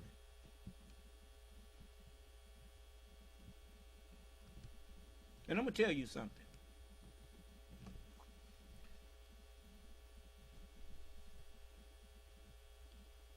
Prophet Muhammad said this. He said, it is only the devil that eats with his enemy or eats with his left hand. You know why the devil can eat with his enemy? Because his enemy is a righteous man. And he know a righteous man ain't gonna poison you. I don't care. I don't care what. We had white people coming into our restaurants all of the time. Out on the West Coast in Shabazz restaurant, white people used to come in there and eat all the time. I was a waiter in there. I wasn't gonna spit in them people's food. I wouldn't do that to nobody. I'm not a devil.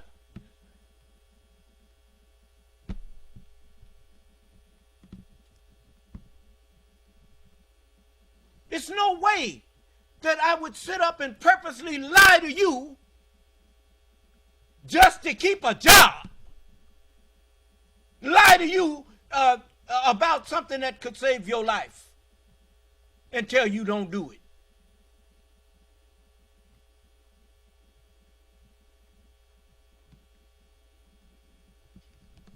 I looked at Donald Trump when he got sick. He didn't refuse treatment with them, what they call it, monoclonal antibodies. He said, give it to me. Yeah, he wanted it.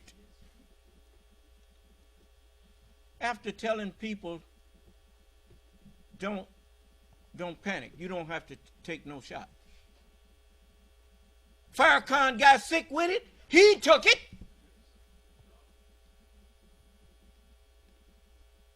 After telling other people, don't take nothing from them. The same people that was giving out the vaccines was the same people that was giving the monoclonal treatments.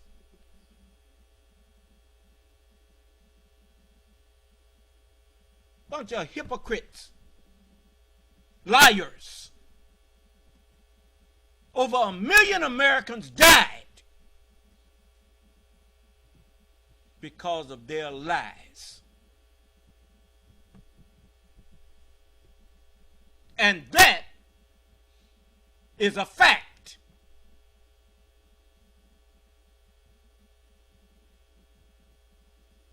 Not a conspiracy theory. I knew a sister that died from it. And she called me while she was on a ventilator.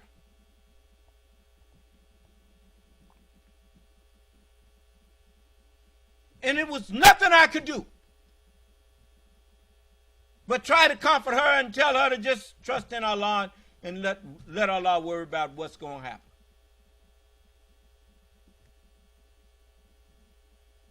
The next day she was dead.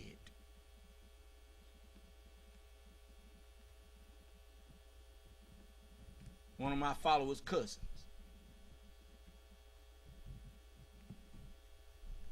Listening to some of these fools walking around here talking about you don't need no mask on.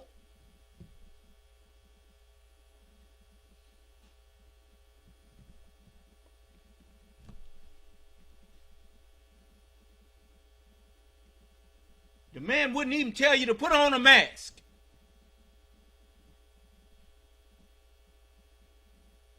I'm talking about Donald Trump.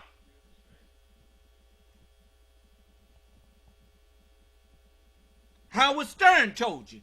He said the people who love Donald the most are the ones he hates the most. I'm talking about that's who Donald hates. That's what he said about Donald. He said, and I'm quoting him. He said the people who love Donald Trump the most, or Donald the most, are the ones that Donald hates the most. Tell you what I'd like you to do. Ask yourself, since you love him so much, does Donald Trump have a history of helping poor white people? Come on, you love him. What he done for you? Besides, say he hate niggers.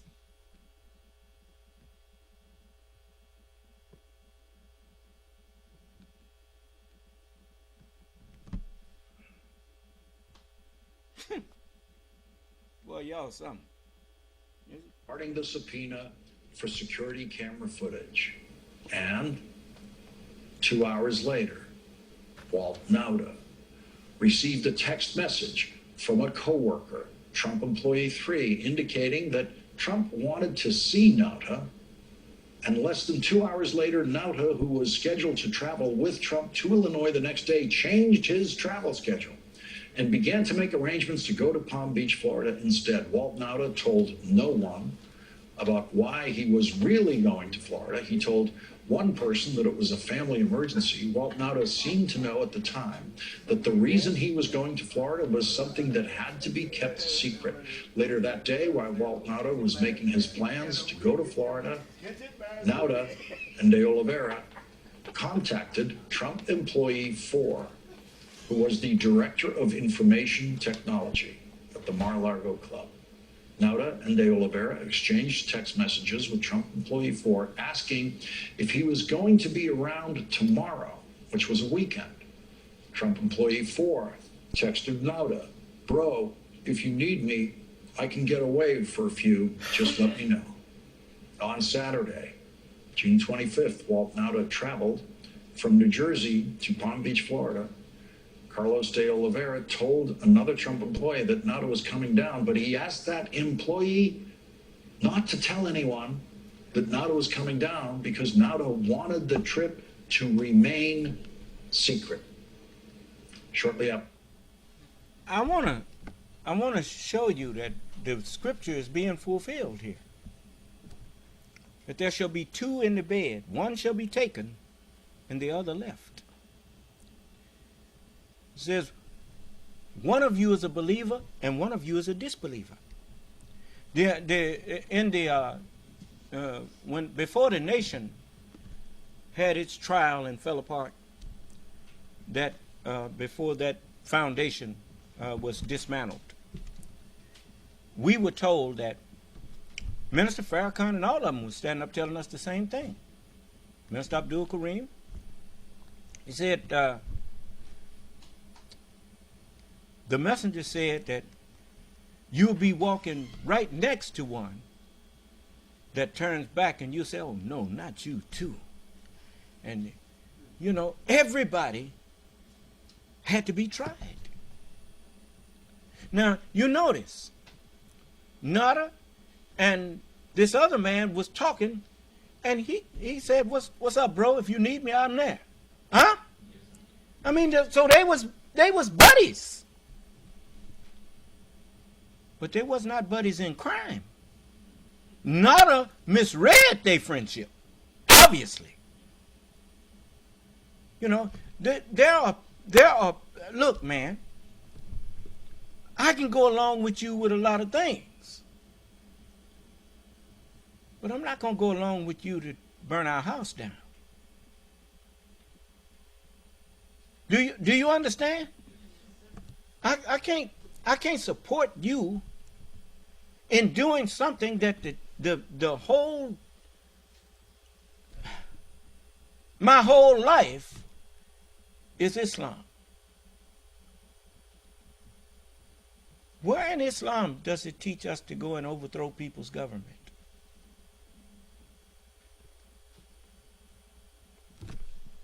Do you know what you have to do in order to overthrow a person's government? You have to be the aggressor.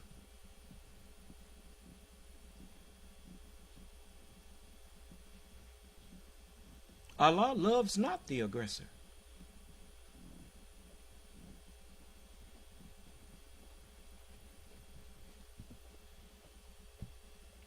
I'm not here to change a government. I'm here to change the world.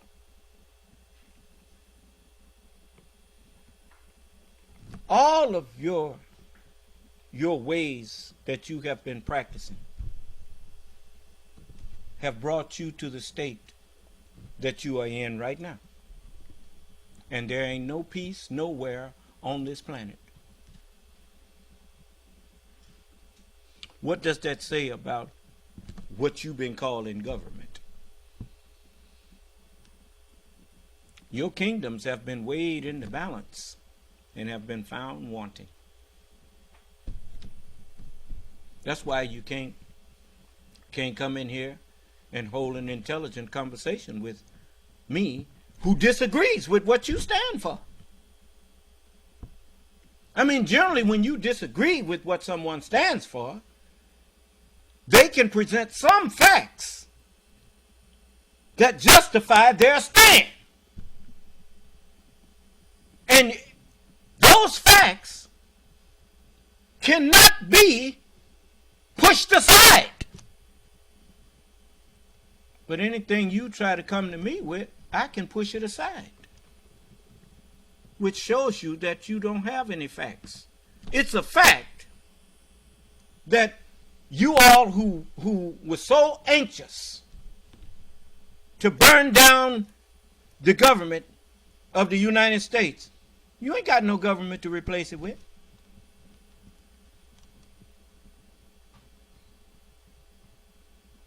You wanted to try something new. Well, a dictatorship ain't new. A king ain't new. That's how America came into existence.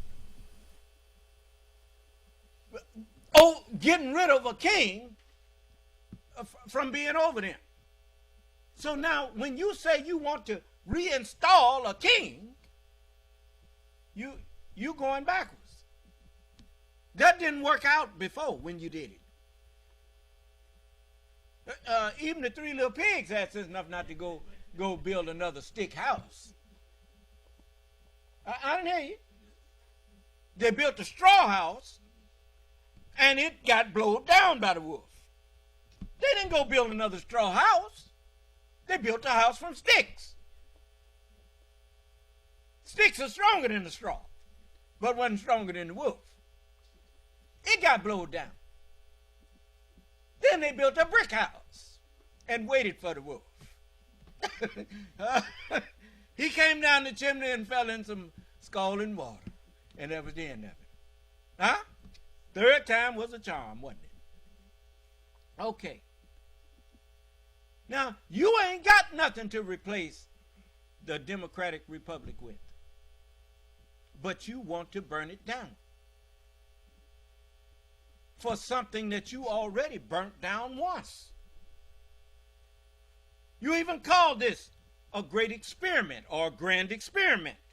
Why is it called a grand experiment? It's because your fathers didn't set this up on their own. Scientists are the ones that conduct experiments.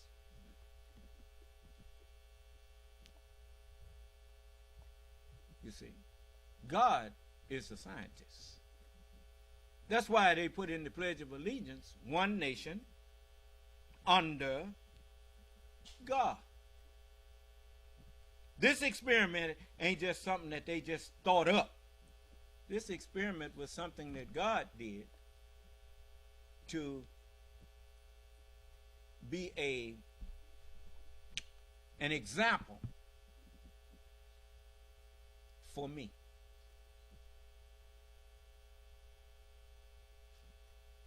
That people can have their freedom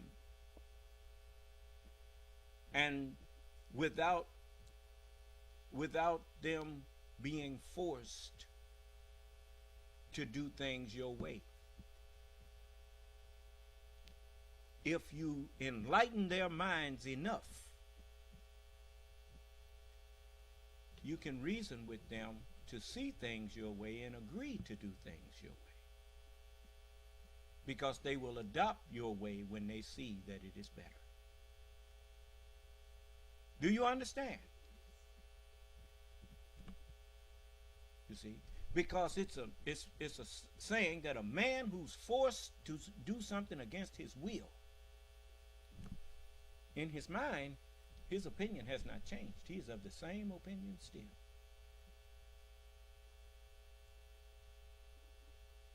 You see? That's why everyone who comes into the true religion of Allah,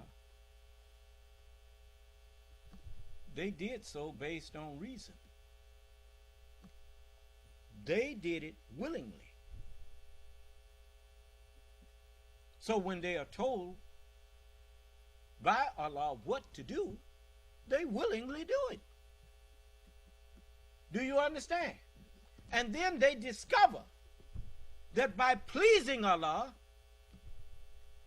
it's not actually Allah that they're doing anything for. They become well pleased with themselves. Do you understand? Then they understand that Allah is truly the beneficent, the merciful. So, you stop me if somebody's saying something. Somebody else cussing. Yeah. What are you cussing about? I mean, really? He cussing about something. What is he cussing about? He said, this one said, F your couch. I asked him what he was talking about. And he was fine. A couch? Yeah. What universe he living in? Well, what can I say? Oh, let's see here. Anybody else? Just somebody else that said Trump 2024 Charles Green. Yeah. You notice that's all they can do. They can't come in and tell me why. And I'm going to tell you something else. A lot of them people may not even be American people. I'm just telling you now. You see, this stuff with him. Remember, he said Russia, if you're listening. Well, why would he expect Russia to be listening? Because they were. Do you understand? I warned them not to get involved. They didn't pay no attention. Now who's in trouble? Okay. Now, this is done to keep friction. People like that, when they just throw profanity and that kind of stuff out there, that may not even be somebody in this country trying to get people in the country to start insulting each other. You know, you always got some people that will jump on the train if it's going in their direction. Do you understand? So don't always think ill of your fellow American just because you see somebody leave a profane text or post, because that may not be an American citizen. Do you understand? You got to be wise. You see? See, generally, whenever people listen like they in here listening to me, if they had a legitimate gripe, they wouldn't be cussing, they would be telling me what their gripe is. Do you understand? When a man can't present a legitimate disagreement with you, it's because he know you telling the truth. And he don't want that truth to be heard. So he would like to drown it out. The Holy Quran says that they say, make noise therein. Perhaps we will overcome. But I tell you what, from now on, whoever comes into this broadcast of mine, before you leave a profane text, you're going to feel a pulling in the front of your head. That's your warning. If you go on with it, then to hell with you and everybody who supports you.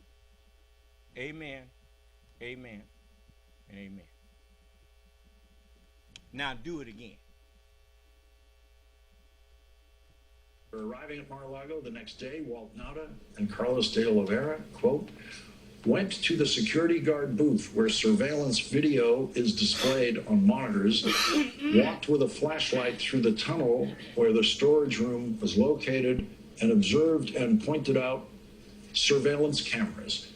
The only reason we know that they did that is that the security camera video was not deleted, even though Donald Trump and Walt Nauta and Carlos de Oliveira tried to delete that video in criminal defiance of a federal subpoena for that video. The key element in the conspiracy to delete the video came at 9:48 a.m. Monday morning when Carlos de Oliveira walked to the IT office where Trump employee 4 was working with another employee in the IT department. De Oliveira requested that Trump employee 4 step away from the office so that De Oliveira and Trump employee 4 could talk. All of their movements were recorded on the video that Donald Trump's criminal conspiracy failed to delete. De Oliveira took Trump employee 4 to a small room known as an audio closet near the white and gold ballroom. De Oliveira told Trump employee 4 that their conversation should remain between the two of them. De Oliveira asked Trump employee 4 how many days the server retained footage. Trump employee 4 responded that he believed it was approximately 45 days. De Oliveira told Trump employee 4 that the boss wanted the server deleted. And here was Trump employee 4's. Now, what did they say? The boss. Well, not the president. Now you understand what the family mean, huh? Here you go. Now, what did he call President Biden's family? The Biden crime family? But President Biden's people ain't going around calling him boss. I know. The only people who use that kind of language, you saw them in The Godfather. I didn't hear you. Boss. That's the way lackeys talk. That's the kind of talk of a crime family. Do you understand? And they was the boss, the head of the crime family, was trying to get them to do a criminal act. Now let's back it up a minute. Let me show you. Is somebody saying something? He put some more profanity up there. He's going to hell. Yeah. I know you don't believe it. You better look at what I got on my shoulder here. I don't think I'm the Lord. I know I am. You got that to learn. And since you won't take the lesson, you will become the lesson.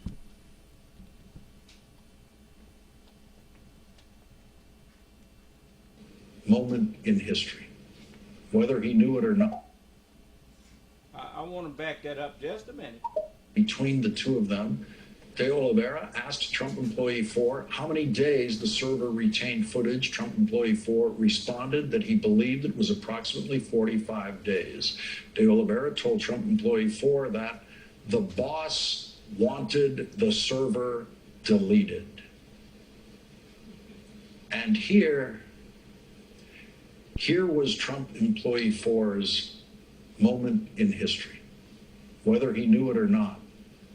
Trump employee 4 could eagerly join Walt Nauta and Carlos de Oliveira's apparent eager participation in Donald Trump's criminal conspiracy.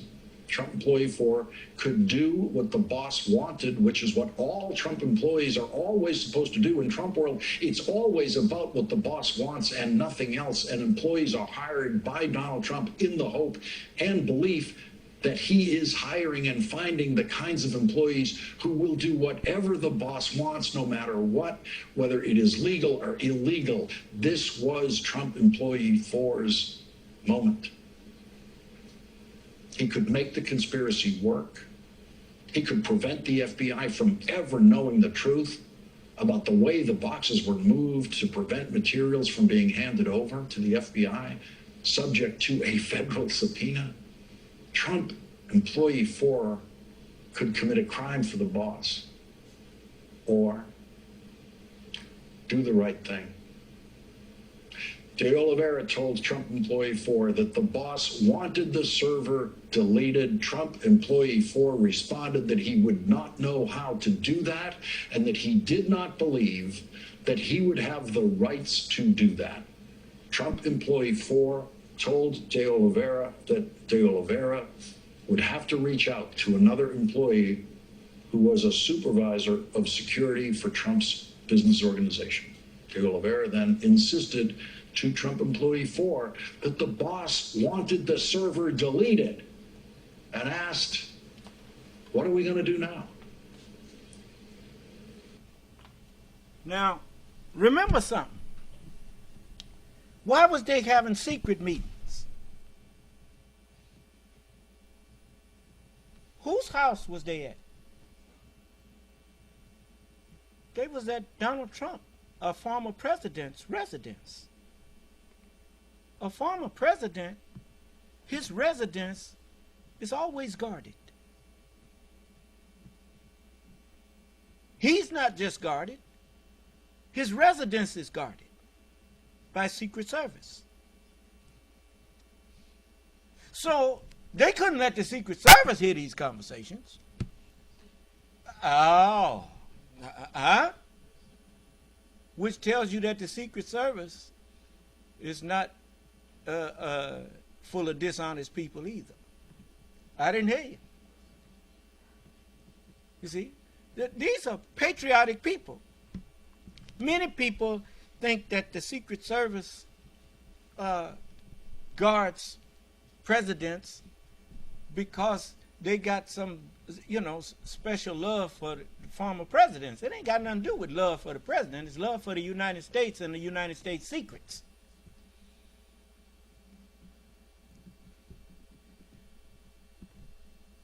If he say I don't need no guards, I said that's all right. We gonna guard you anyway. Do you understand? I mean, you gave up your right to not be guarded when you got yourself full of our secrets. Do you understand? Oh yeah, we're gonna guard you, sir. Do you understand? Yeah, we gonna guard you and take good care of you. so. But anyway. I mean, that's common sense, man. You don't become a nation that is the envy of the world,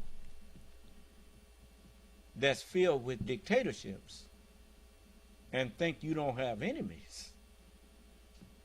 Because every time, I mean, people think back to Khrushchev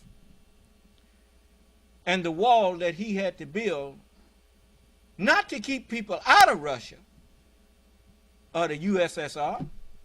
He built a wall to keep them in, because they wanted to leave and go to the West.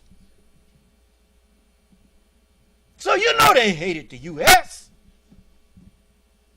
I didn't hear you. America first. If you're gonna get rid of democracies, you got to get rid of America first.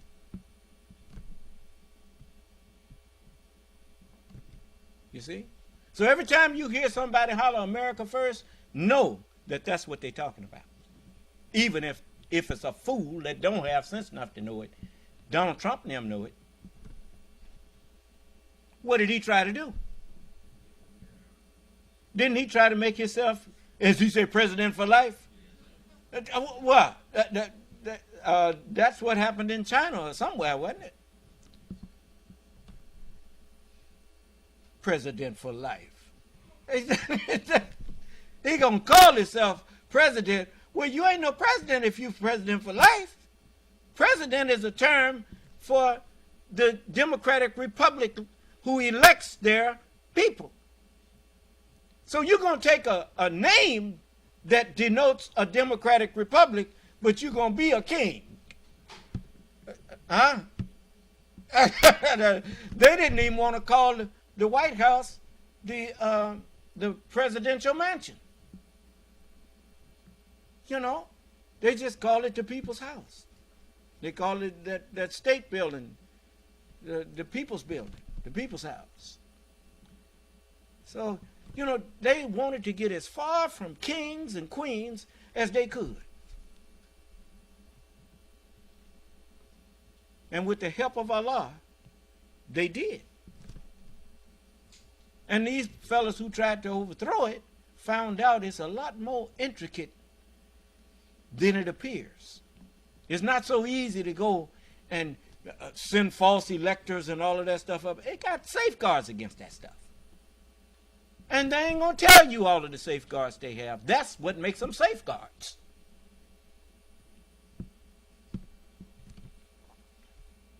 It's just like I told you.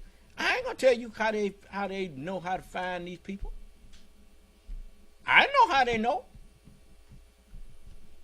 But I'm certainly not going to tell it. Because I want them to find the crooks. I mean, how can you say you for right, but you helping crooks? No, you ain't for right. If you was for right, you'd be for right all the time, even if you ain't got no personal stake in it. But you always have a subtle stake, if not an overt stake, in righteousness. That's why the earth is steady turning. And the more it turns, the more you get a lesson that what goes around is coming back around. Do you understand? Okay. Listen to this evidence here. And see, ain't nobody said that this evidence is not evidence. So you tell me who's stupid. Am I stupid for acknowledging evidence? Or are you stupid for ignoring it?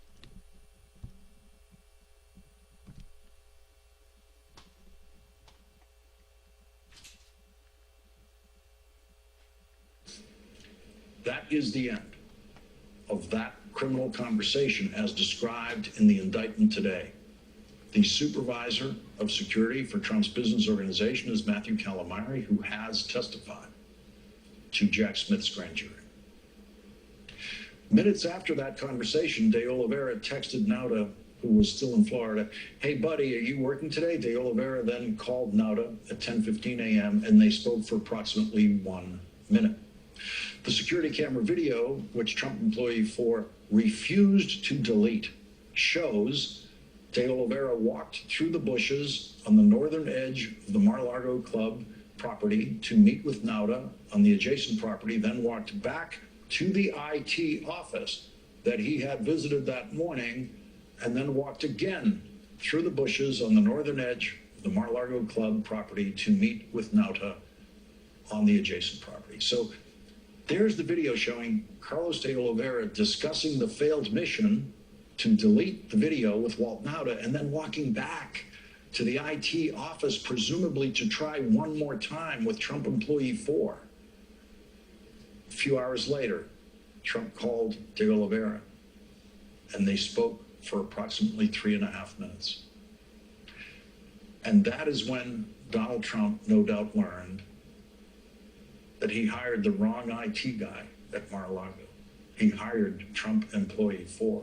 He hired someone who would not commit the crime that Donald Trump and Walt Nauta and Carlos De Oliveira are now accused of urging him to commit. It didn't matter to Trump employee 4 that the boss wanted the server deleted, and so Trump employee 4 is not a co-defendant in the superseding indictment filed in the case today. Trump employee 4's next appointment with history is when he raises his right hand to take his oath as a star prosecution witness in the case of United States of America versus Donald J. Trump, Waltine Nauta, and Carlos De Oliveira. Leading off our discussion tonight is Andrew Weissman, former FBI General Counsel and former Chief of the Criminal Division in the Eastern District of New York. He's a professor of practice at NYU Law School and MSNBC legal analyst. Also with us, Tim Heaphy, a former U.S. attorney who served as the lead investigator for the January 6th committee. And Andrew Weissman, I know you've had a lot to say about this superseding indictment that we got today. I just want to open your mic for your thoughts as of this hour, having digested it all. Sure. Well, to pick up on your summary intro, one, it's worth remembering that the new obstruction charges fit. I think I think it's impossible to say because the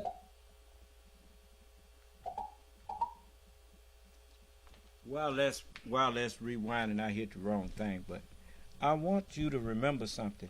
When they tried to anoint George Washington as king, George Washington, according to the history that I read, he thought he would make a good king, and he probably would have. But he was afraid of something. It's like the man said that these people fear Donald Trump. Yeah, they fear Donald Trump the way George Washington feared to be made king. He feared for the well-being of the United States, of what would happen to the kings who came after, what would happen to the United States under the kings that would come after him. And that's what he was afraid of. George Washington, he cared about this country. And he feared for the well-being of the country if they went and crowned him king. Do you understand? They have a saying that I learned in schools of this world. Power corrupts. And absolute power corrupts absolutely. Now, that is an incomplete statement, but it is still a good statement. For power tends to bring out the corruption in whoever is corrupt. And if you give a corruptible person absolute power, then that absolute power will bring out corruption in them absolutely. Do you understand? You know, but God has power and absolute power. But God is incorruptible. So, what is it, son? Yes, sir. Aeromedical anarchist wanted to answer your question as to why he supports Trump. Tell him to come on in and talk to me, have a conversation with me about it. I'm not finna let you get away with that. Come on in here, because understand something. In courts of law in this country, when you decide to take the stand, you can't answer one question. You got to answer all of the questions that the opposing side have for you when you get on that stand. You see? So now, this typing and going on, send him the number so he can call in, and then now when you come in here, I'm going to let you talk. But if I have a question on something that you just said, do like I do. I stop and hear your question for what I just said. And that's what you got to do. I'm not going to let you come in here and just ramble on. You got to come in here and answer my questions, just like I'm willing to answer your questions. So, now when you call in, we will have that conversation. The supervisor of security for Trump's business organization is Matthew Calamari, who has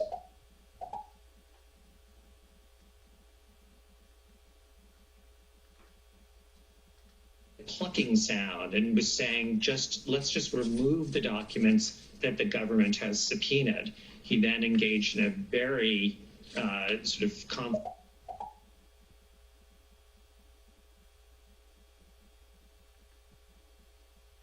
That is Andrew Weissman, former FBI General Counsel and former Chief of the Criminal Division in the Eastern District of New York. He's a professor of practice at NYU Law School and MSNBC legal analyst. Also with us, Tim Heaphy, a former U.S. attorney who served as the lead investigator for the January 6th committee. And Andrew Weissman, I know you've had a lot to say about this superseding indictment that we got to. I'm waiting on his call. Is he in? You stop me when he calls in. Okay? All right. Hey, I just want to open your mic for your thoughts as of this hour, having digested it all. Sure. Well, to pick up on your summary intro, one, it's worth remembering that the new... He may be outside the country. Give him the Skype number.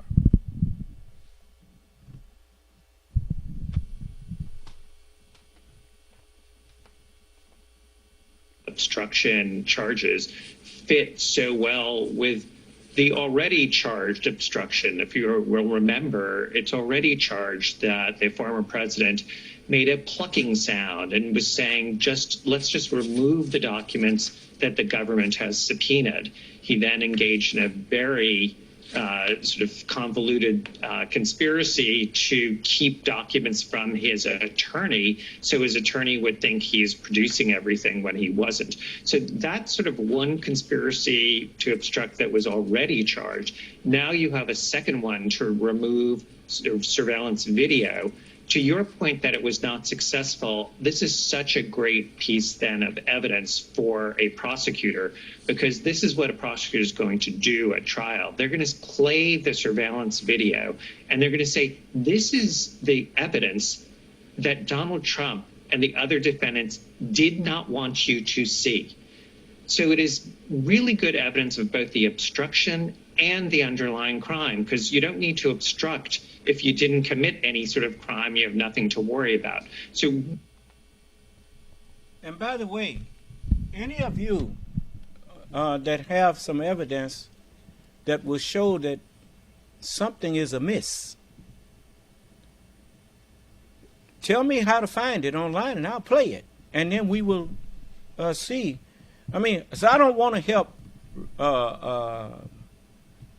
defame or help mislead anyone about Donald Trump. But Donald Trump done did a pretty good job of incriminating himself, in my view. First, he lied about the pandemic. When he left office, people with new cars had to be stand in line to be fed.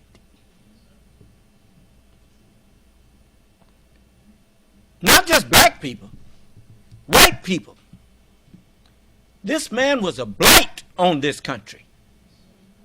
To show you what Grover Norquist said was a lie. We don't need no fearless leader. For the next 20 years, the leadership is going to come out of the House and the Senate. All we need to do is elect a Republican with, he say that twice, you know. Republican with a good dexterity and can sign what we put in front of him. How did that work out for you? Putting a man in the White House that couldn't think.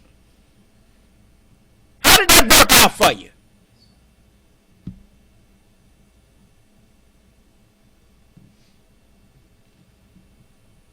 That's why I told you, don't trust everybody that you hear online claiming to be a supporter of Donald Trump.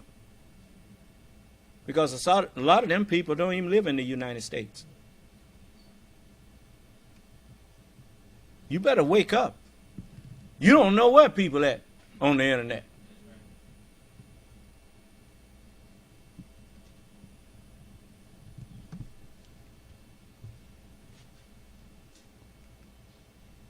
really, really important evidence of two types of crimes here.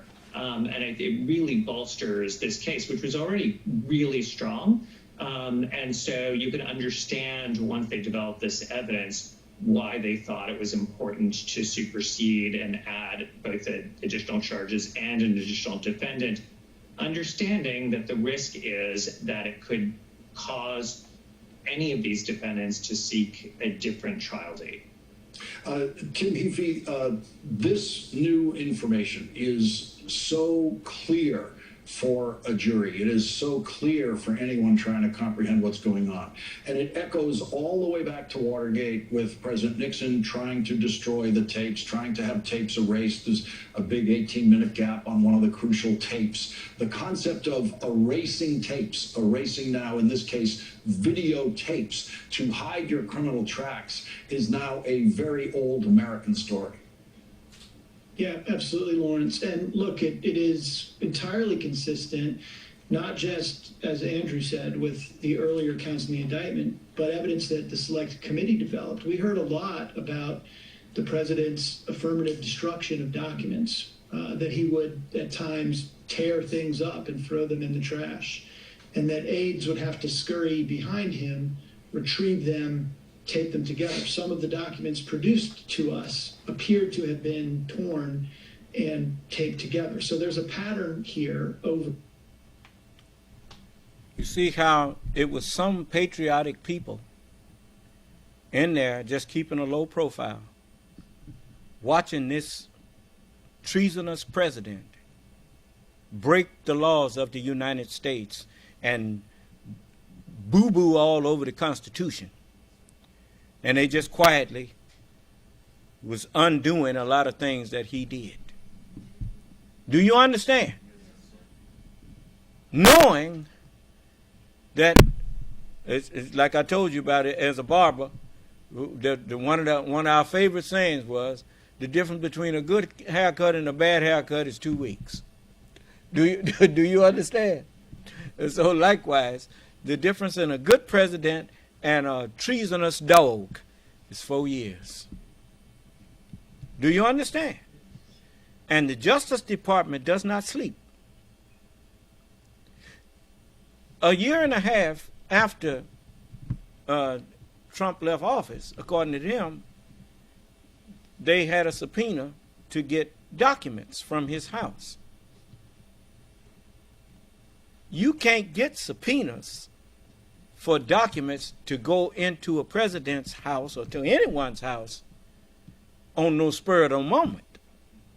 You got to go in and explain to a judge what makes you need this, and the evidence that you have to be done collected already. So they had been watching Donald Trump. And they knew that he had documents at his home that he should not have had. Do you understand? They had asked for them back. And they knew he didn't return them. Now, how long did they know? They knew when he first left. And they gave him time to see what he was going to do with them. Ain't no telling what they know what he been doing. We the ones don't know. You hear what I said? So, now we finding out that the Justice Department ain't never been asleep. Just like William Barr. I don't know what they said to William Barr, but I know he ain't the same William Barr that was so arrogant when he was in there. Somebody done told him that we know what you was up to, man. Do you understand? It's a lot of things. Now I'll say this to you. It's a lot of things that the Justice Department will not tell the American people, because it would do more harm than good. You don't need to know how close you came to oblivion. You don't need to know a lot of things that these people were doing behind your back to try to destroy you. Just like this campaign online where all of these people just pop up and get many of them American citizens arguing and bickering between each other, and the people who set the thing up ain't even in this country. Well, I want you to understand something. Allah said he hates those who sow discord among brethren. That's one of the 7 things that the Lord hates. He that soweth discord among brethren. You see? Don't you find it strange that after 200 and something years of getting along, all of a sudden you can't get along no more?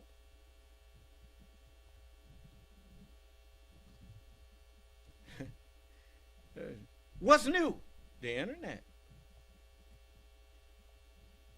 That's what's new. That's the new kid on the block. The internet. You got people that believe everything that, see, you got used to believing everything you saw on the news, which was a good thing. Because the news truly used to be news. You couldn't publish it if you couldn't prove it. But now, they claim that slander is freedom of speech. They done reinterpreted the Constitution for you now. The freedom of speech. You can say what you want about people.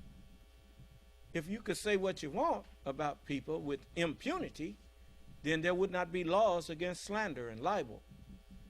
And you couldn't be charged with perjury for going into court, regardless if you swore to tell the truth.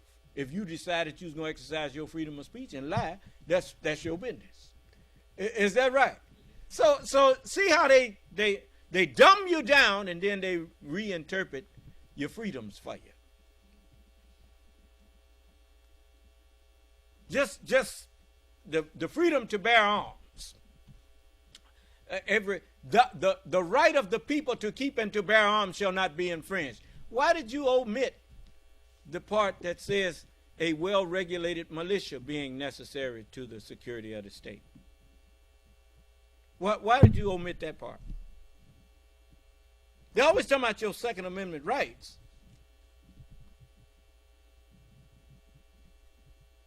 Why did it start with a well-regulated militia being necessary to the security of the state? You know, if you join the military, you don't need no permit to carry a weapon. They issue you a weapon and a serial number for that weapon. Nobody give you no permission. You don't need it. Because you are a part of a well-regulated militia. But if you're walking around here in civilians, if you're a civilian, and I'm going to tell you something. You know what would happen if these people who call themselves militias got into it, if the military just started hunting them down and shooting them down? They would be charged with crimes against humanity, because those people are not actually militias. They're just civilian gangs.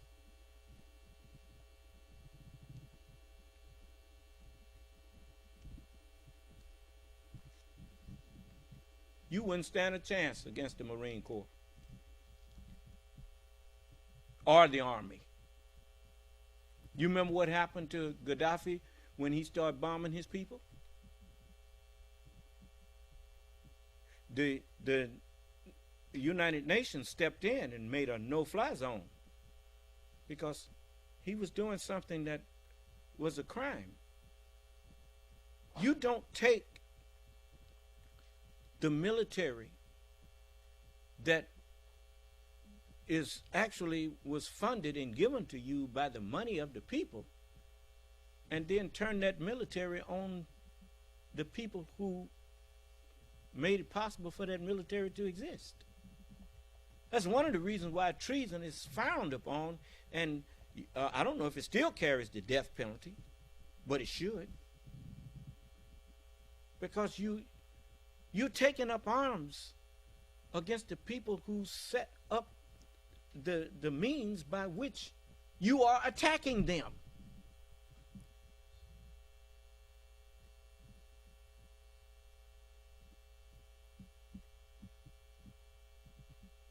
I don't have no sympathy for you nor empathy. No. It's just like a man who attacked his own mother and father. Them Menendez boys, they should have been given the death penalty.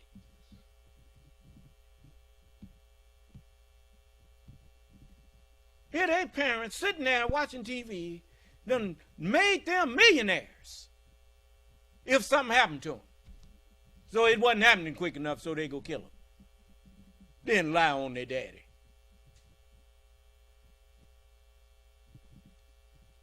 If your daddy was mistreating you, you was grown, why didn't you just move on out of his house? No, you got to kill him.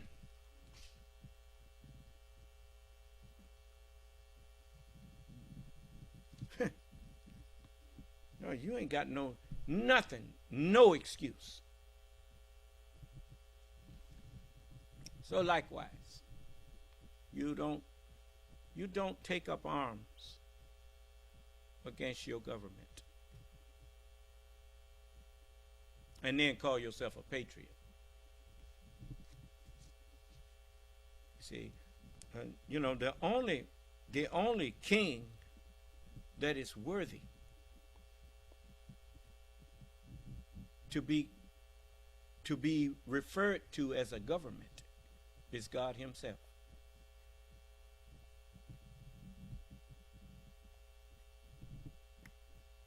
All other kingdoms are nothing but dictators who are trying to be keepers over other people instead of over themselves.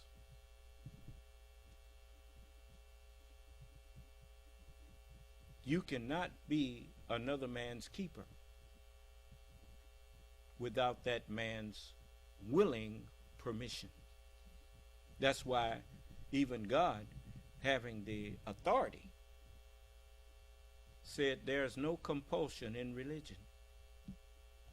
We point out to you the conspicuous ways, the way of right and the way of wrong. You may be thankful or unthankful. It is up to you to choose which way you will go. As you don't like to retain God in your knowledge, he leave you alone. He turn you over to a reprobate mind. And knowing that you're going to do those things that are not good for you. Am I clear? All right. But you won't have him to blame. You got nobody to blame but yourself. You see? I remember these people went to Mardi Gras instead of coming to a meeting like they promised.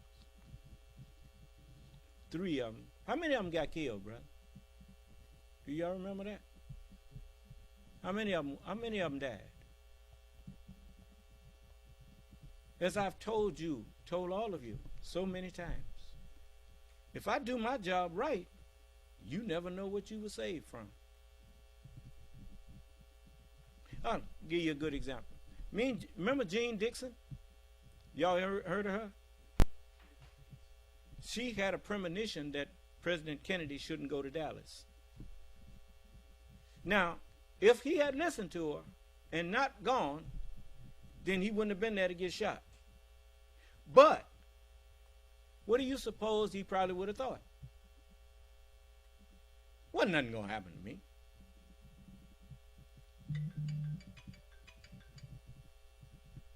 You see? So, Brother Zolly just texted me. He said 2 died. After promising him and some of the other brothers that they was going to come to the meeting with them. Now, if they had came to the meeting, they wouldn't have had that accident on the way to New Orleans.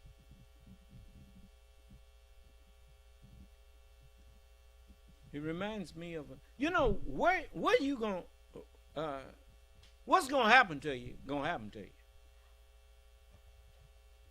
But I don't know how many times my life was spared simply because I was here instead of someplace else where I would have been if I hadn't chose to come here and stand up and teach you.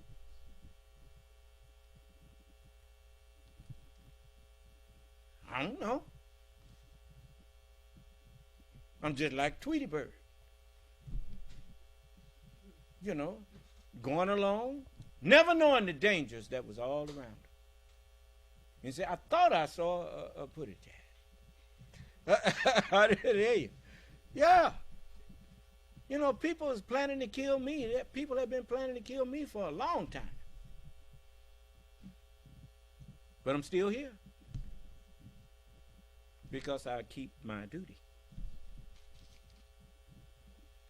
I don't worry about what you planning. I worry about what Allah planned for me to do. And I do that. And I let him worry about who planning to do me ill. Do you understand? And that lets me sleep good at night. So all praises due to Allah. Tell you what, I'm going to let you hear a little bit more of this, because they, you know, here these men are serious. Former members of the Justice Department and all that. Them people don't play no games, man. You're the one playing games. Now, the Justice Department is aiming to make an example out of you. What is it, son? Yes, sir. Christopher Gooden had a question. He asked, what is it? What is the meaning of Surah 78, verses 1 through 5? No, you changing the subject on me, bro. Ask me that tomorrow. Right now, I want to stay with this. Time of the most benign spin, lack of adherence to the responsibility of presidential records and confidentiality of those documents, but more nefariously, the affirmative attempt to hide stuff. And again, the stuff is sometimes the property of the United States. Sometimes it's evidence, as alleged in this current indictment, that's already been requested by the government. Either way, it's criminal, and that's why he's facing. Now remember, you may be president of the United States, but you are the employee of the American people. And anything that comes in that office belongs to the American people, not to you. You belong to the American people as long as you're president. You notice, it says president of, what do of mean in math? By the permission of the people of the United States. You ain't got no secrets. America, the United States, has the secrets. And you are the keeper of that. As long as you're in that office.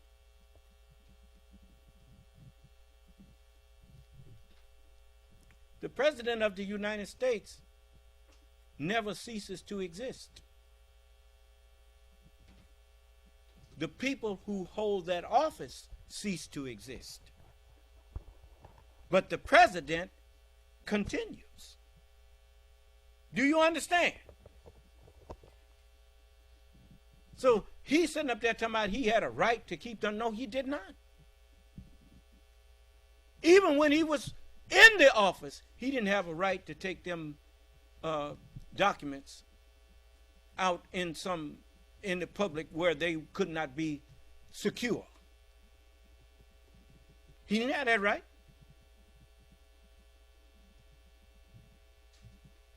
You view them in the skiffs and maybe bring them to your office and you look them over and then send them back to where they belong. But you don't take them all down out in the public, sitting up drinking coffee or whatever, reading them documents. You don't even see presidents go into the public and have their coffee and reading papers and stuff. That's not secure enough. They got a place for him to relax and feel secure while he's drinking coffee or whatever he's doing and reading stuff. It's called the White House.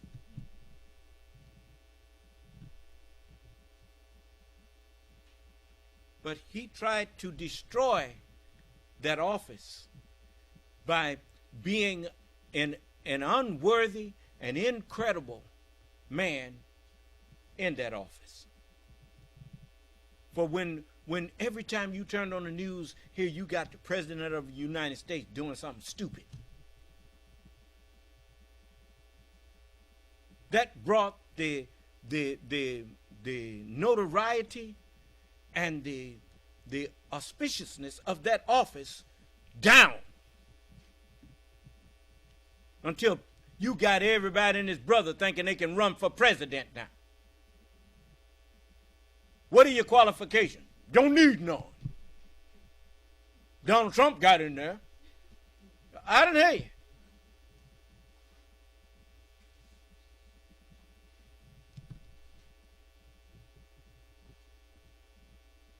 Got in there and then never was president.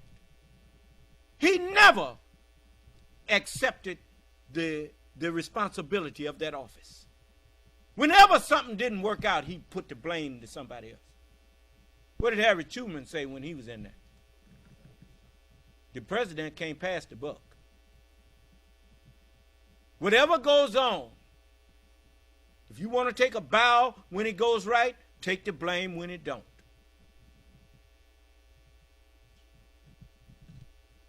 But that's the way of men.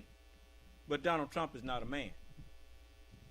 He's a boy in a man's body. And we ought to know. We done had plenty of experience with that. You can tell when it's not a man there because that's what boys do. That's what children do. When you ask them about something wrong they did, they say, well, everybody else was doing it. Or so-and-so did it. He made me do it. Or he told me to do it. Or she told me to do it. It's always somebody else's fault.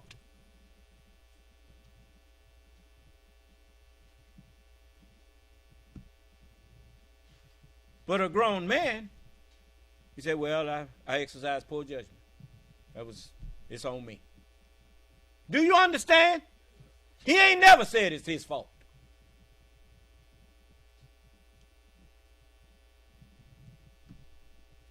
Always somebody else's fault.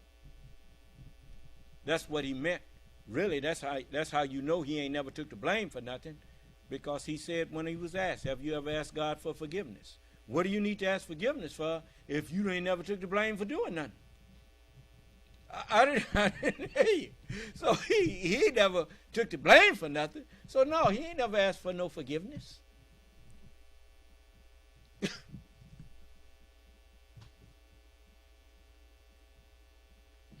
Not just this case, but potentially others involving the same sort of core intent and core conduct. Andrew Reisman, the kind of blathered defense Donald Trump has offered at rallies and in friendly TV interviews is to say, I had a right to have all of this stuff. I had a complete right to have all of it all the time. This evidence, this description of this behavior clearly shows Donald Trump knows that he is not supposed to have this material, and he knows he is supposed to hand it over to the FBI, and he knows that the video is evidence of his crimes. You're completely right. It shows that with respect to the now 32 counts of illegal retention of national defense information that he knows it's wrong. Otherwise, why obstruct? The other part is that defense just does not deal with what are now multiple counts of obstruction. So even if you bought into the idea that he was allowed to have these documents and didn't illegally retain national defense information, he got grand jury subpoenas for all sorts of information. A grand jury subpoena can be for personal documents, it can be for government documents. As long as you have them, you have to respond to it. So he has not articulated a single word of defense for a whole range of obstructive conduct. And if I can just now be a nerd for a second and just point out two parts of the indictment that I thought were really fascinating in terms of just how diligent Jack Smith's investigators are. In paragraph 91, there is a reference to a signal group. That is a app that people use to try and keep conversations away from government observation. But the government has it because the government refers to a signal chat group with Mr. Nauta, Mr. Gialveri and somebody from the Trump PAC. So they were able to get into that Signal chat group. And then right after that, they talk about a conversation between Trump, a call between Trump and De Oliveri. And what's left out there is, how do they know about it? This is a call between two people who are now two defendants, and they are able to recount exactly what happened on that call. And what they say is that this is a call where Trump says, essentially, don't worry, I'll get you counsel. Just as you said, just like a mob boss would do, to keep somebody close. So it's really interesting that they have really sophisticated techniques to get at all of this evidence. Yeah, I'm going to read that paragraph 91 for the audience so they can understand just how much evidence that Jack Smith has developed here and what he has been able to penetrate. It says, just over 2 weeks after the FBI discovered classified documents in the storage room at Trump's office on August 26, 2022, Nauta called Trump Employee 5 and said words to the effect of, someone just wants to make sure Carlos is good. In response, Trump Employee 5 told Nauta that De Oliveira was loyal and that De Oliveira would not do anything to affect his relationship with Trump. That same day, at Nauta's request, Trump Employee 5 confirmed in a Signal chat group with Nauta and the PAC representative that De Oliveira was loyal. That same day, Trump called De Oliveira and told De Oliveira that Trump would get De Oliveira an attorney. Tim Heafy, there is so much in that. The Trump PAC is going to pay for that attorney. The PAC representative is officially on board with that. You have the one Trump employee assuring Walt Nauta that don't worry, De Oliveira would not do anything to affect his relationship with Trump. And that is the huge difference between these people and Trump Employee 4. That just shaking fear that they all have. So you see the difference between a child's attitude and an adult's attitude. You can get a child to turn on his own parents or her own parents with a bribe.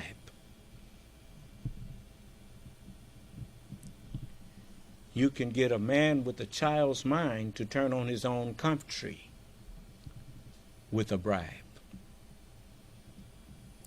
But a patriot, all a patriot want to do is put something on you for even insulting him by thinking you could bribe him into turning on his country.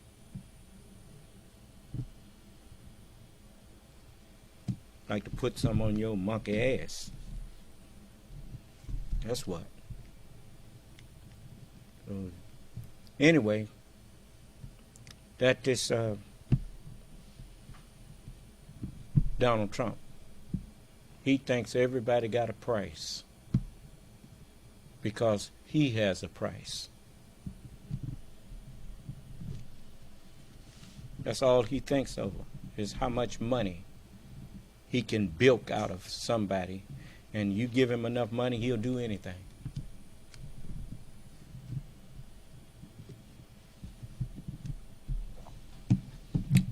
Anyway, I support what the Justice Department is doing, and anything that I'll be more than happy to consult with them. If they want to consult with me about anything, I'll be happy to consult with them. Yeah. Get every one of them.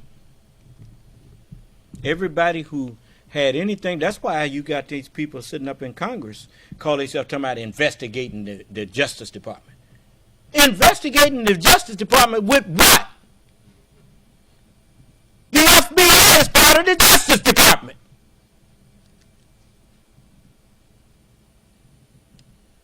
That State indictment does not make any sense.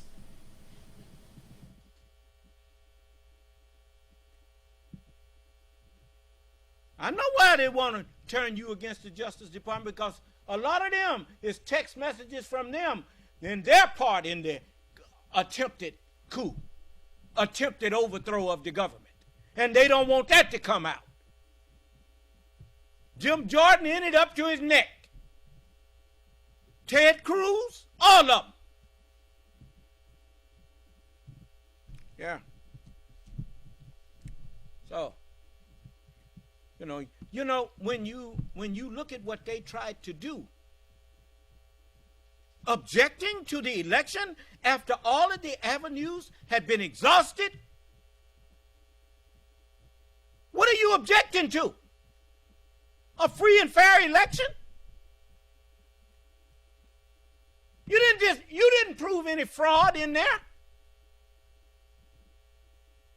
So what is your objection? No. You was in on it. Okay. So I'm going to let it stop right there. Somebody asking me something?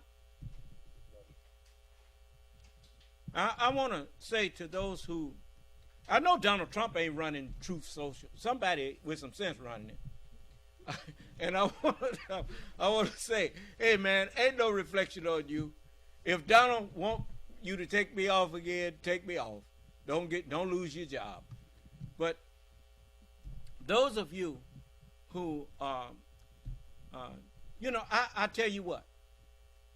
Tell Donald Trump that if he wants to come in here, I will interview him and I will hear his side of it. But as far as sitting up just rattling off some stuff that he got no proof of, I'm going to stop him like I would anybody else and say, if you don't have no proof, then that can't be considered to be the truth. You know, the truth can be proven. The truth has roots. Just like everything that's growing out of the earth. If it's growing out of the earth, you can look under it and you'll see roots that lead to it. Well, we call it routes when we, courses. Like you notice, courses is nothing but roots. Roots that lead to a degree that you attain. And the knowledge is the course that you took. Do you understand? That led to that degree. Well, likewise, there are routes that lead to the truth that comes out of your mouth, if it's the truth. You can go back and show people where it came from. Do you understand? But a lie is like a prop that you put on a stage. It just looked like a tree. There ain't no roots to it, and any little bump will knock it over. So I'm trying to show you. Everything I say, that's why it takes me so long to teach. Because what I'm sharing with you has roots. Donald Trump couldn't talk 3 hours if he wanted to. Because he's a liar. You get tired of listening to him after a half hour. And that's a long time to listen to somebody stand up saying something that they ain't got no proof of. Do you understand? You'd be surprised how slow time go when people ain't giving you nothing. I mean, you say, how long he been talking? 5 minutes. Well, it's the truth. But I can hold your attention and you won't get bored listening to me. Because everything I'm telling you, I'm giving you roots that you can accept it. And it will lodge itself in your mind where pretty soon you won't even be able to listen to a man like Donald Trump. Because it's like me. You can't feed me oleo margarine no more. I grew up eating it.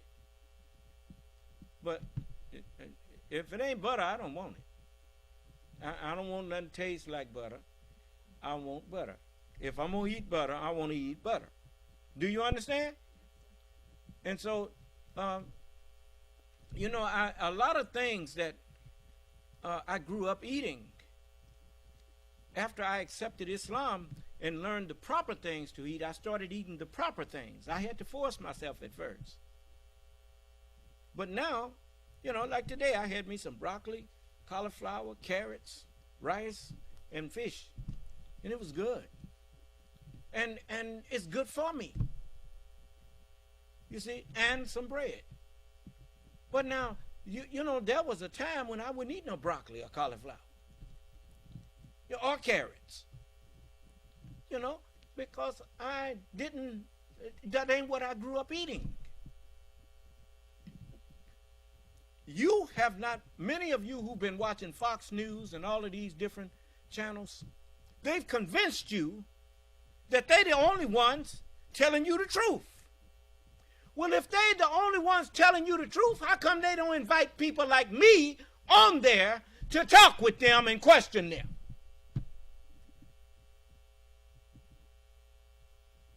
Why is it that the only people they invite on there are people who agree with them? You see, in here, I don't run away from people who disagree with me. I invite them to come and talk to me.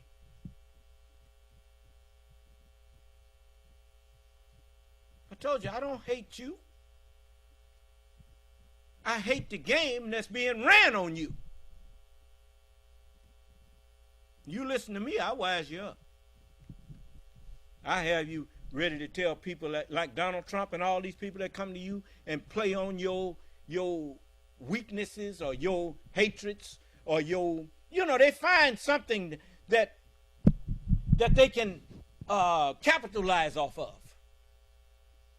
So they don't have to tell you the truth about nothing. All they have to do is agree with what you dislike. People used to come up to me because they thought we was teaching racism. People look like me, black people.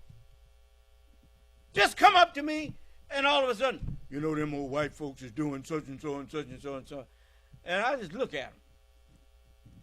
And then when he get through, I say, hey, I think you got your people mixed up here, brother. You know, we don't teach racism. I don't hate white people. I hate what white people did to us. But they did that not because their skin is white, but because their mind ain't right. If you want to straighten out a crooked man, you can't put him in jail. You got to put that mind that he has out. You got to cast that out. Then you got a new man. Once he got a new mind, you got a new man. Do you understand? As a man thinketh, so is he. You see? Putting him in jail ain't going to reform him. It's just going to take him out of circulation. You see?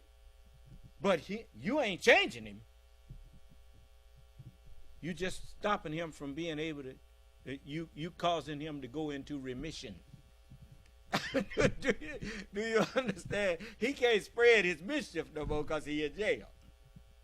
But if you let him out again, he's going to go right back to his mischief. But get in my class, and I will cast the real enemy out. We take truth and hurl it against falsehood, and it knocks out its brains, and then, see, you know, if I can't first knock you out, I can't talk to you. I got to knock out the brain where it can't respond to nothing that I say. Can't argue. Then you start thinking in yourself, shoot, how come I can't argue with this man? Well, shoot, I need to get what's in his head in my head then. Then you start your conversion. And that's all I'm trying to do, convert you. I don't want to destroy you. I want to convert you and destroy evil. You can't destroy evil unless you destroy the thought. to do evil.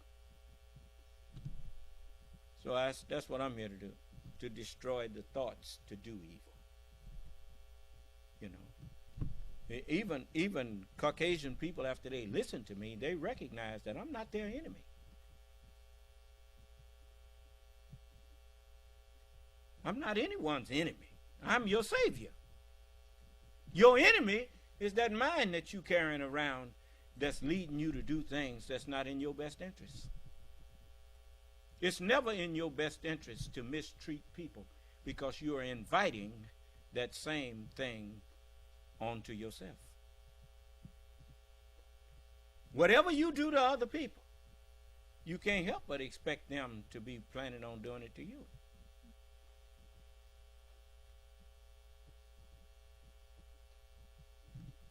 So I'm here to bring peace to those who seek it. Islam is the religion of peace. It is the way of peace. Treat others as you would like to be treated. Man got something to say to me, I should hear him. Why? Because when I got something to say to him, I want him to hear me. But as I'm speaking, if I say something that he thinks is erroneous, and he say, hey, wait a minute, I should stop and hear him cross-examine me on what I just said. And if I'm willing to do that for you, then if you say something that I need further proof of, you should stop so I can question you on it. And that's the way people get at the truth. Do you understand? And that's how men conduct themselves. All right. Since nobody's questioning me, and I want to thank those who took the block off of us for Truth Social. I thank them. You know, because I sure wasn't going to try to sneak back in there. No, if you really are honest, don't never get caught trying to go through the back door in people's house. Knock on the front door. And if they want you in there, they'll let you in. Okay. So may Allah bless us and keep us safe and in our right minds, and grant to each of us the wisdom to recognize facts from fiction. May Allah's Salam Alaikum